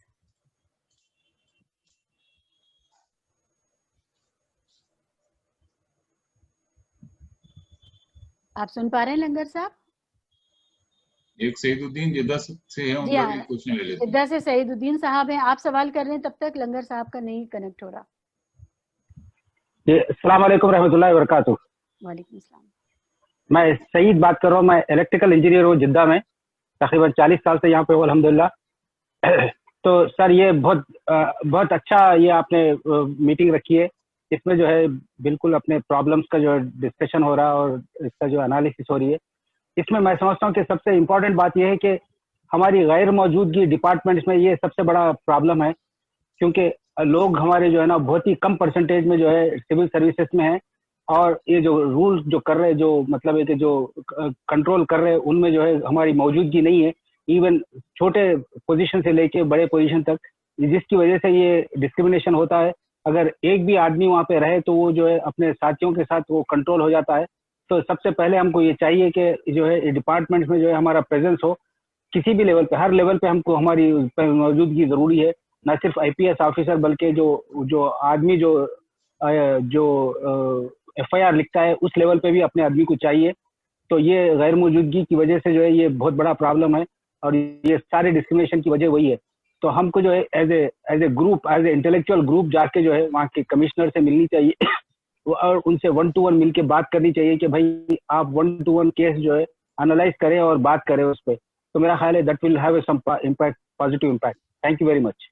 शुक्रिया सईद साहब। ऐसा है कि ये जो उसका सवाल है, रिप्रेजेंटेशन का सवाल है, ये बड़ा सवाल है। आज ही मैं अपने बड़े नामी गिरामी और सो कॉल्ड आलिम मौलाना का एक वीडियो देख रही थी, जिसमें वो मशवरा दे रहे थे कि मुसलमान खवातीन को IAS IPS नहीं बनना चाहिए, उनका सबसे अच्छा रोल है कि वो माँ बने, अच्छी माँ बने। तो हमें अपनी तरफ देखना होगा, हमें कोई रोकता नहीं है। हमारे लोग क्यों नहीं आते, हमारे लोग क्यों उसमें अप्लाई नहीं करते, वो भी एक बहुत बड़ा सवाल है। बहरहाल ये डिबेट हम लोग इंटरनली करते ही रहे, करते रहेंगे। डॉक्टर परम, आपका सवाल।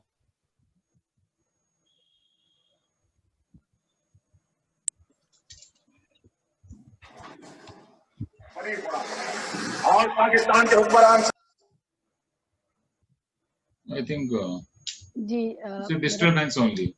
यस आसिफ साहब, मोहम्मद आसिफ साहब का भी हाथ उठा हुआ है। बस ये आखिरी है, इसके बाद हम लोग विकास जी को सुनेंगे।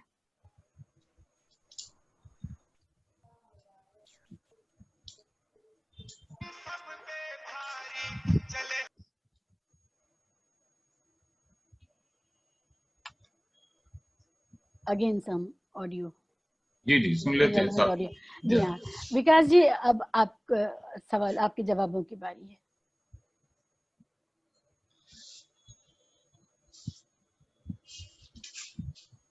सर अनम्यूट कर लीजिए।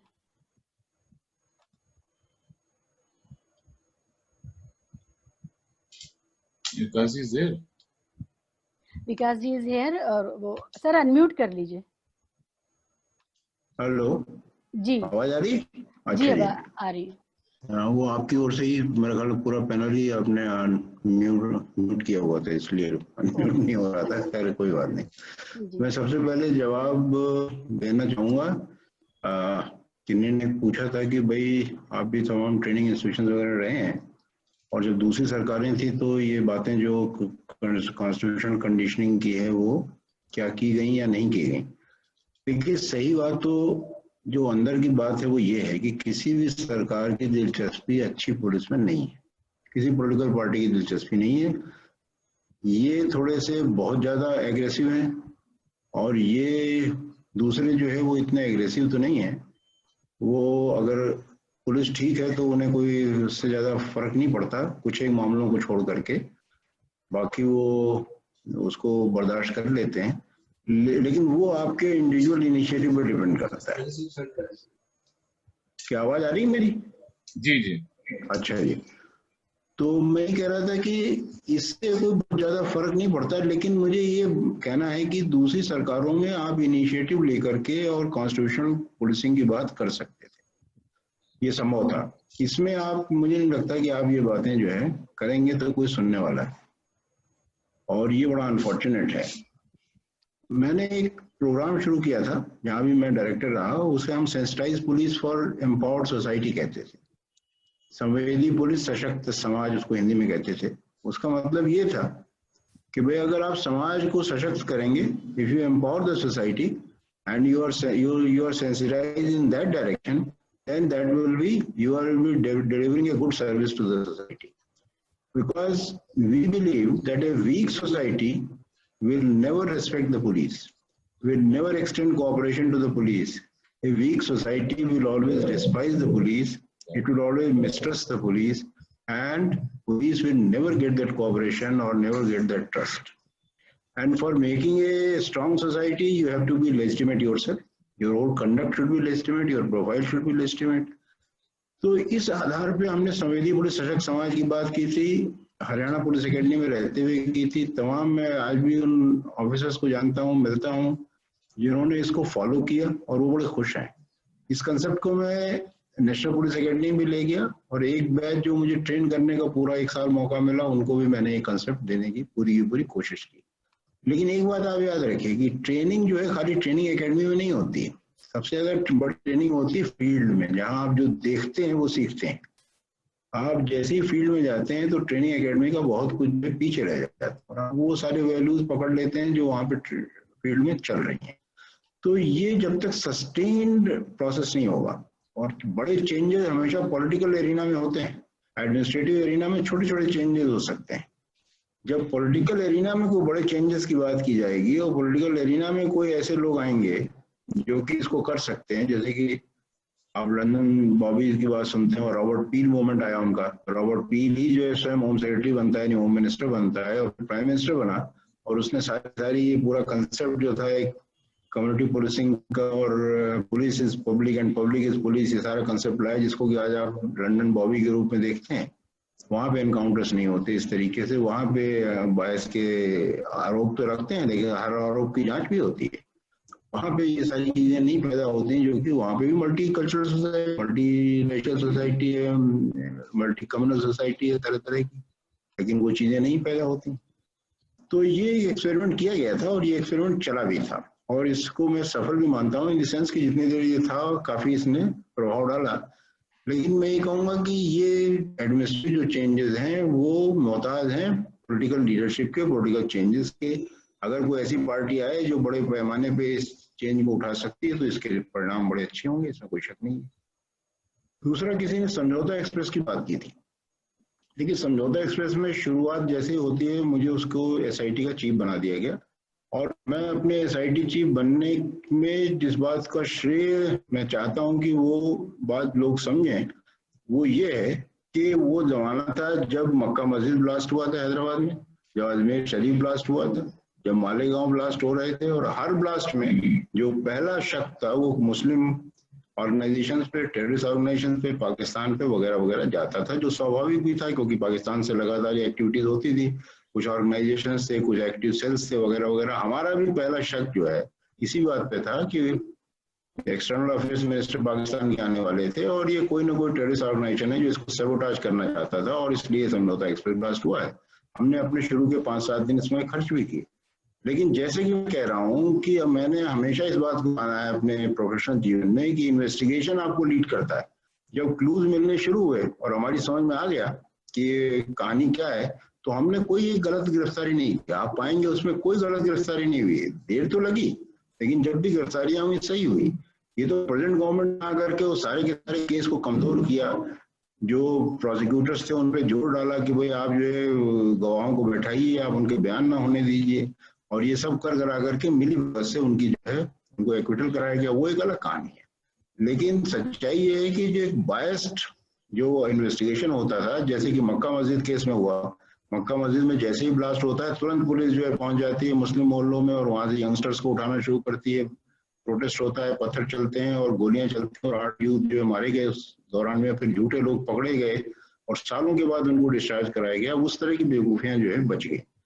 तो एक अगर आप बायस नहीं है तो आप बड़े स्ट्रेट फॉरवर्ड वे में कम से कम उन गलतियों को करने से बचते हैं जिनसे कि समाज बढ़ता है। तीसरी चीज, किसी ने कहा कि मेवात में एनकाउंटर क्यों हो रहे हैं। मेवात में एनकाउंटर्स की बहुत बड़ी वजह है कि बहुत एग्रेसिवली वहां पे काऊ प्रोटेक्शन एक्ट लागू करने वाली सरकारें हैं। तो अभी तो राजस्थान में कांग्रेस की सरकार है, लेकिन उससे पहले भी बीजेपी की सरकार थी। हरियाणा में तो बीजेपी की सरकार है, ये सेकेंड टर्म में है और उन्होंने बड़े सख्त कानून बनाए हुए हैं। और वो सही हो गलत हो, शक पे इस पे उस पे किसी ना किसी रूप में। और वहां पे काऊ स्लॉटरिंग जो है मेवात में पुराना उनका ट्रेडिशन रहा है। वो चोरी छिपे कुछ ना कुछ वो करते रहते हैं और इसको जो है, अन्यथा तो काऊ स्लॉटर एक्ट था वो उसके हिसाब से कार्रवाई होती थी। जब आपने उसको बहुत ज्यादा सख्त कर दिया, जब आपने उसको बहुत ज्यादा एग्रेसिवली एनफोर्स करना शुरू किया, तो फिर वो एनकाउंटर में शुरू हो जाते हैं, क्योंकि फिर मुकाबले भी होते हैं, लोग गिरते हैं तो वो पत्थर चढ़ाते हैं वगैरह वगैरह। वो तरह तरह की वहाँ टेक्निक्स है। तो इसलिए वो कुछ उसमें हो सकता है कि गलत भी एनकाउंटर्स हों, लेकिन मैं ये नहीं मानता कि वो जो है कोई उस तरह के एनकाउंटर हैं जैसे कि यूपी पुलिस पे आरोप लगते हैं। यूपी पुलिस के तो पूरे ही आर्टिफिशियल एनकाउंटर्स हैं, पूरे ही कंकॉक्टेड एनकाउंटर्स हैं और वो एक ऐसे एनकाउंटर्स हैं जिनका समाज को कोई फायदा नहीं, लेकिन वो चलते जा रहे हैं, वो ट्रेडिशन भी चल रहा है। तीसरी चीज जो इसमें, चौथी चीज जो कही गई थी वो कि डाइवर्सिटी इन सर्विसेज। वो मैं भी मानता हूँ कि सर्विसेज में डाइवर्सिटी होना बहुत जरूरी है। जैसे कि आर्म फोर्सेज में डाइवर्सिटी है, जैसे कि और जगह डाइवर्सिटी, उसी तरह पुलिस सर्विसेज में, जुडिशियल सर्विसेज में, एडमिनिस्ट्रेटिव सर्विसेज में हर स्तर पे सारी कम्युनिटीज होनी चाहिए, सारी जो है वो क्लासेस होनी चाहिए, सभी रिप्रेजेंट होने चाहिए, क्योंकि बिना इस डाइवर्सिटी के और विमेन निकल के बाहर आ रही तो काफी फर्क पड़ रहा है। उसी तरीके से जैसे कि शिवा जी ने कहा कि आप लगातार इस पे बातचीत करते रहिए और ये चीजों को एनकरेज कीजिए। मैं तो बहुत सी चीजें इस डिस्कोर्स से सीखी हैं, जो शिवा फहमी के डिस्कोर्स से सीखी हैं और भी बहुत लोगों के, कि कैसे कम्युनिटी में जो कमियां हैं उनको दूर करने के लिए कम्युनिटी के अंदर से प्रयास लगातार चल रहे हैं, जो एक बड़ी अच्छी बात है। शुरू में एक स्पीकर ने कहा था भाई ज्वाइंट एक्शन क्या हो सकता है। ठीक है कि दंगे होते हैं, लेकिन दंगे ना हो इसके लिए दोनों कम्युनिटीज मिलकर क्या कर सकते हैं। उसके लिए दोनों कम्युनिटीज में थोड़ा डिटर्मिनेशन चाहिए। उसके जैसे ज्वाइंट पीस कमेटी बनाते हैं, वैसे एक ज्वाइंट डिटरमिनेंट कमेटी बनानी चाहिए। पीस कमेटी तो हमारी होती है कि जब हम खत्म वायलेंस हो जाता है तो हम पीस की बात करते हैं। नहीं, हमारी ऐसी डिटरमिनेंट कमेटी हो कि वायलेंस तो हो ही नहीं सकता था। अब किसकी बात कर रहे हैं, कोई वायलेंस नहीं हो सकता, और जो वायलेंस करेगा वो बच के नहीं जाएगा। वो फिर जो है हम उसको कोर्ट तक ले जाएंगे। किसी ने कहा हमें कंप्लेंट केस भी का भी सोचना चाहिए। क्यों नहीं सोचते हम? हमारे पास गवाह हैं, हमारे साथ अन्याय हुआ है, हम हमेशा मजिस्ट्रेट के पास डायरेक्ट भी जा सकते हैं। हमें कोई एफआईआर का मोहताज होने की जरूरत नहीं है। तो एक ज्वाइंट, जब तक आप कमिटेड कमेटीज नहीं बनाएंगे जो कि बिल्कुल कमिटेड हो कि सामने ये जो हमारा भाईचारा है, या ये जो हमारी शांति है, या ये जो हमारा बिजनेस और तमाम पूरी रोजमर्रा की एक्टिविटी है, वो किसी रूप में डिस्टर्ब नहीं की जा सकती। जैसे कि आप दुकानदार किसी जगह होते हैं, वो एक डिटरमिनेंट होते हैं कि हमारे शटर नहीं तोड़े जा सकते, चोरियां नहीं हो सकती हैं, तो वो एक ज्वाइंट अपनी कमेटी बनाते हैं और उसको इंश्योर करते हैं। ऐसे ही ज्वाइंट कमेटी बननी चाहिए। पीस कमेटीज का जमाना वो भी अच्छी चीज है, लेकिन वो फिर बाद में आती है, इवेंट के बाद आती है। मैं तो कह रहा हूँ कि आप इवेंट से पहले ही तय करिए कि हमें ये करना है। ये तो हो ही नहीं सकता। जब हमारी प्रोटेस्ट साइट्स थी और हम ये देख रहे थे this things are coming, that is the time. जबकि हमें एक्टिव होना चाहिए था और ये सोचना चाहिए था कि भाई हम ये चीज को नहीं आने देंगे, अपनी गलियों, अपने मोहल्लों में, अपनी जगहों पे नहीं आने देंगे। मेरा ख्याल है जितनी बातें कही गई थी मैंने कवर कर ली है। शुक्रिया। एक इंटरवेंशन और है, मयंक सक्सेना हैं जो एक सवाल करना चाहते हैं। मयंक, आप अगर सुन रहे हैं तो करें सवाल अपना, उसके बाद हम लोग वाइंड अप करेंगे।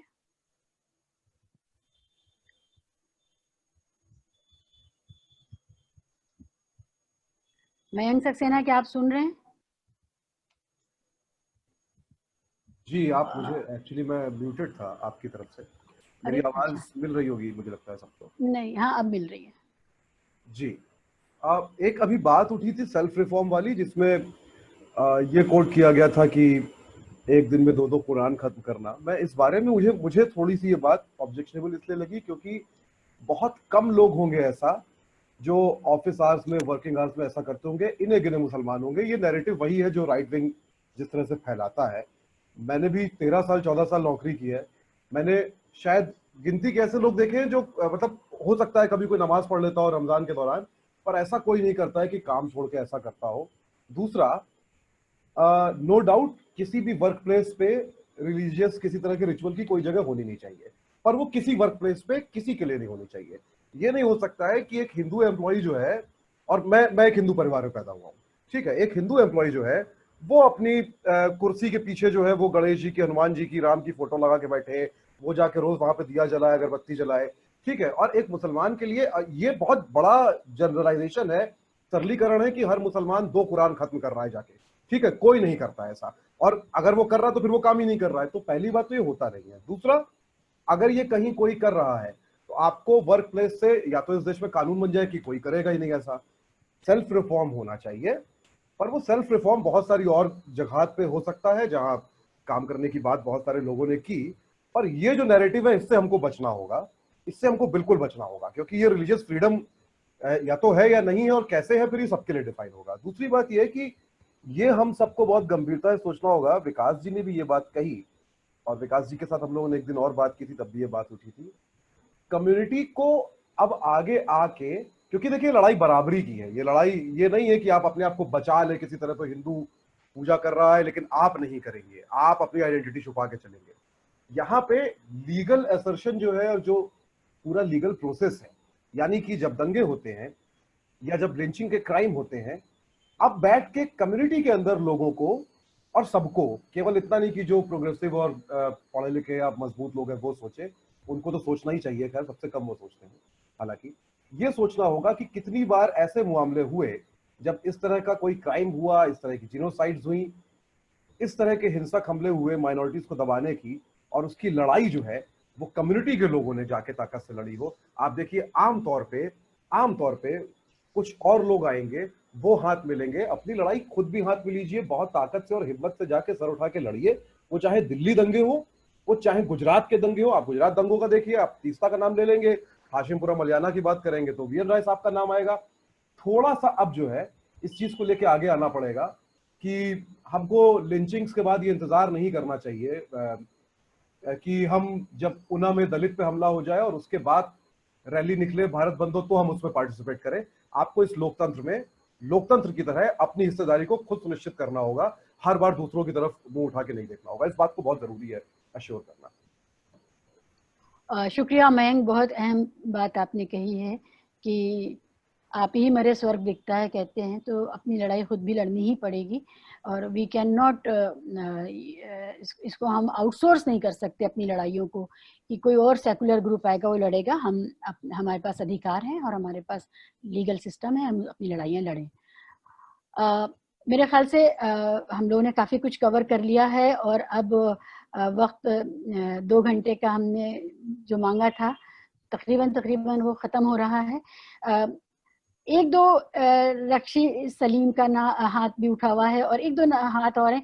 विकास जी आप इजाज़त दें तो ये हमारी महिला पार्टिसिपेंट्स बहुत कम हैं, तो रक्षी सलीम जी का सवाल ले लेते हैं।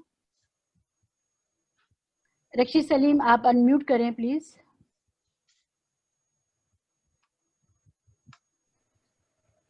हेलो सर, मैं सुन रही थी भी काफ़ी चीज़ें, लेकिन मेरा जो सबसे इम्पोर्टेंट एक हमेशा दिमाग में जो मेरा पॉइंट घूमता है वो ये घूमता है कि जब भी दंगे होते हैं उसमें पुलिस एक तरफा रोल निभा रही है।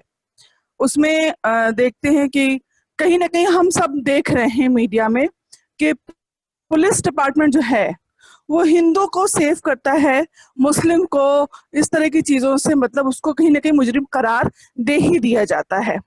क्या ऐसी कोई पावर जो कि इन सारी चीजों के ऊपर कमांड करे कि भाई अगर आप एक गवर्नमेंट सर्वेंट हैं तो आपको उसमें हिंदू मुस्लिम करने का कोई हक नहीं है, आप अपनी चीजों को एक नॉर्मल उसमें जाके उस पर एक्शन लें, उसमें कोई आप भेदभाव ना करके, क्योंकि मैंने देखा कि बहुत मुसलमान पुलिस वालों ने खींच खींच के मारे हैं, खूब तोड़ा है, खूब उनको वो किया है। वहां कहीं ना कहीं वो प्रोटेक्ट करते हैं हिंदुइज्म को। जब ये मॉब लिंचिंग हुई थी तो उसमें कहीं ना कहीं हिंदुओं का साथ देके पुलिस वालों ने भी खूब ईंटे पत्थर मारे। वहां पे उनको कमांड कौन करेगा सर? मुझे यही समझ में नहीं आता है कि सरकार भी बैठे तमाशा देख रही है, सेंट्रल गवर्नमेंट ने, स्टेट गवर्नमेंट कुछ उसके उनके ऊपर कोई कंट्रोल करने वाला ही नहीं है कि उनको कोई कंट्रोल करे। तो मेरा आपसे ये सवाल है कि सर इसके लिए क्या एक्शन लिया जा सकता है कि एटलीस्ट उनके ऊपर भी ये चीज रूल लागू किया जाए कि आप एटलीस्ट इन चीजों से बरी होकर आप सिर्फ एक पुलिस वाले का रोल निभाएं जो कि आपकी दंगों को समाप्त करना है, दंगों को रोकना है, चाहे वो गलती किसी की भी हो, आपको एक्शन उसी हिसाब से लेना है, ना कि आप धर्म जाति के हिसाब से एक्शन लें। ये मेरा सवाल है ma'am. Thank you Shiba ma'am. शुक्रिया शुक्रिया। समरीन, आपका सवाल, आपने हाथ उठाया हुआ है। समरीन फातिमा, अनम्यूट कर लीजिए।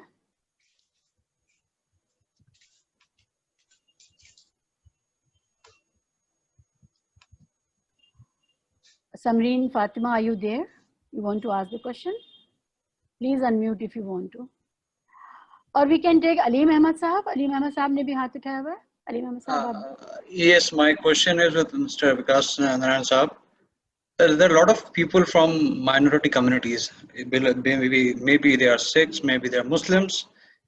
They are incarcerated for no reasons, innocent, proven after 25 years staying in jail. In that case, what is the liability that comes on the police? Because what happens is policemen who are involved in these type of things, they are let go. They are allowed to go scot-free. No actions are being taken on them. In that process, a person's innocent, almost like all his youth, 15 years, 17 years, 18 years, has gone. Family has gone. Everything has gone. But what happens? He comes back, and there is nothing happens on the police force. Nothing happens on the people who were involved in putting him in jail. So in that case, what are the options on the legal front that are available for these people? बहुत अहम सवाल है। अभी doctor कफील के मामले में भी हम लोगों ने ये देखा कि कोई अकाउंटेबिलिटी नहीं है, किसी भी तरह की धाराएं लगा दी गई, और अगर सुप्रीम कोर्ट नहीं आता सामने तो क्या होता है, और हर एक की हैसियत नहीं होती है सुप्रीम कोर्ट तक जाने की, वो लड़ाई लड़ने की, लोग हार जाते हैं। तो जी विकास जी, अब आप इसका जवाब दें।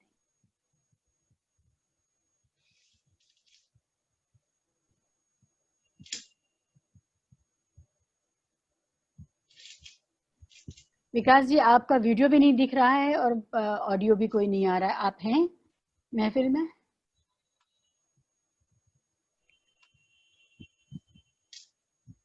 विकास नारायण राय साहब, आप हैं क्या? हाँ,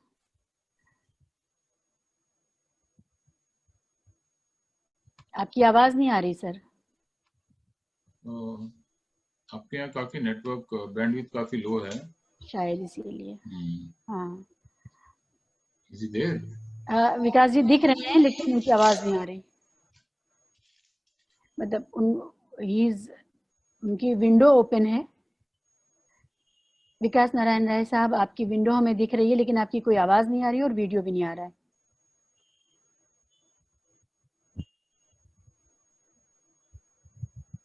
आपका ऑडियो ही नहीं काम कर रहा है। हाँ, ऑडियो भी नहीं। इस बीच अंबर फातिमा ने हाथ उठाया हुआ है, क्या उनका सवाल ले लें जब तक विकास जी अगर जुड़ जाएं दोबारा? अंबर फातिमा, आप कुछ कह रही हैं?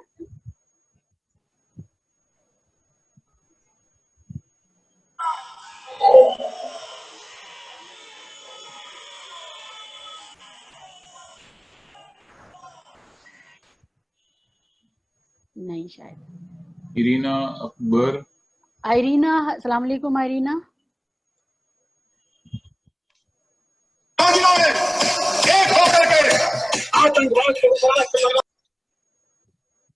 बाप रे। Oh my God.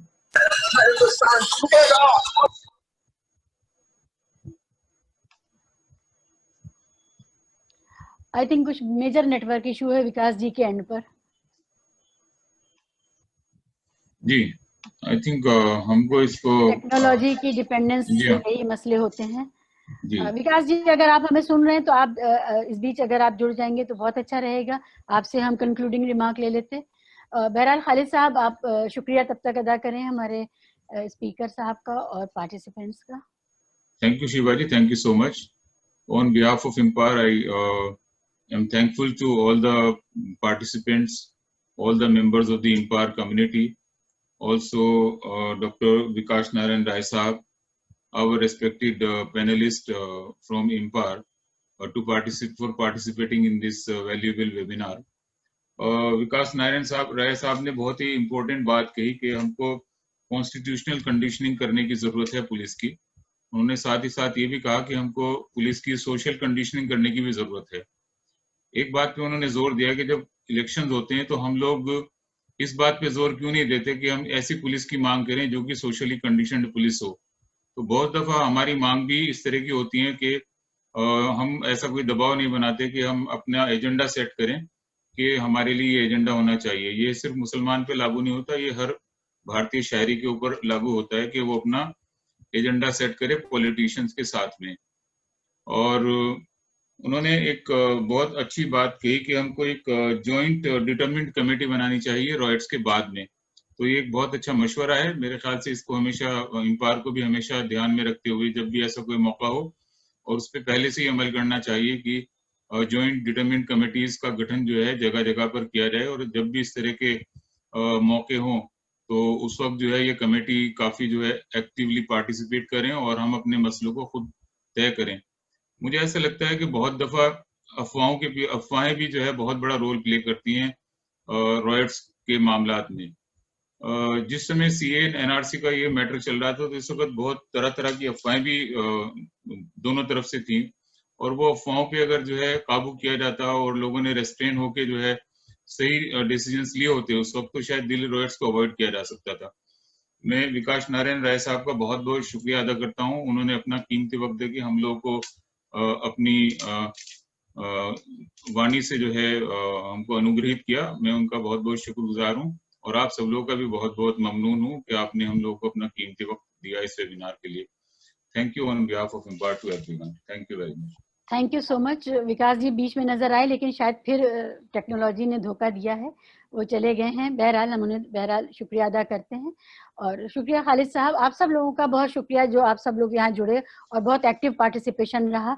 और मुझे पता है कि ये जो मामला है दिल्ली रॉयट्स और दिल्ली पुलिस का जो मामला है ये हम सब लोगों के दिल के करीब है और हम सब लोग ताज्जुब में हैं कि ऐसा कैसे हो सकता है कि कैमरे के सामने। लेकिन वो जो 4 चीजें उन्होंने बताई हैं कि हमें इसकी मांग करनी चाहिए और इससे मुंह फेर नहीं सकती है दिल्ली पुलिस, वो 4 हम लोग इनकॉर्पोरेट करेंगे। जो लोग भी इस पर सवाल उठा रहे हैं और लीगल केसेस में इन्वॉल्व हैं और लीगल हेल्प दे रहे हैं विक्टिम्स को, वो सब लोग इस बारे में खास मुद्दा इसको बना करके उठाएं कि ये 4 चीजें दिल्ली पुलिस खुद अपनी तरफ से हमें पेश करे और साबित करे कि उस वक्त हुआ क्या था और वो कर क्या रही थी। बहुत बहुत शुक्रिया आप सबका। Thank you so much. Thank you ma'am. Thank you very much. Thank you.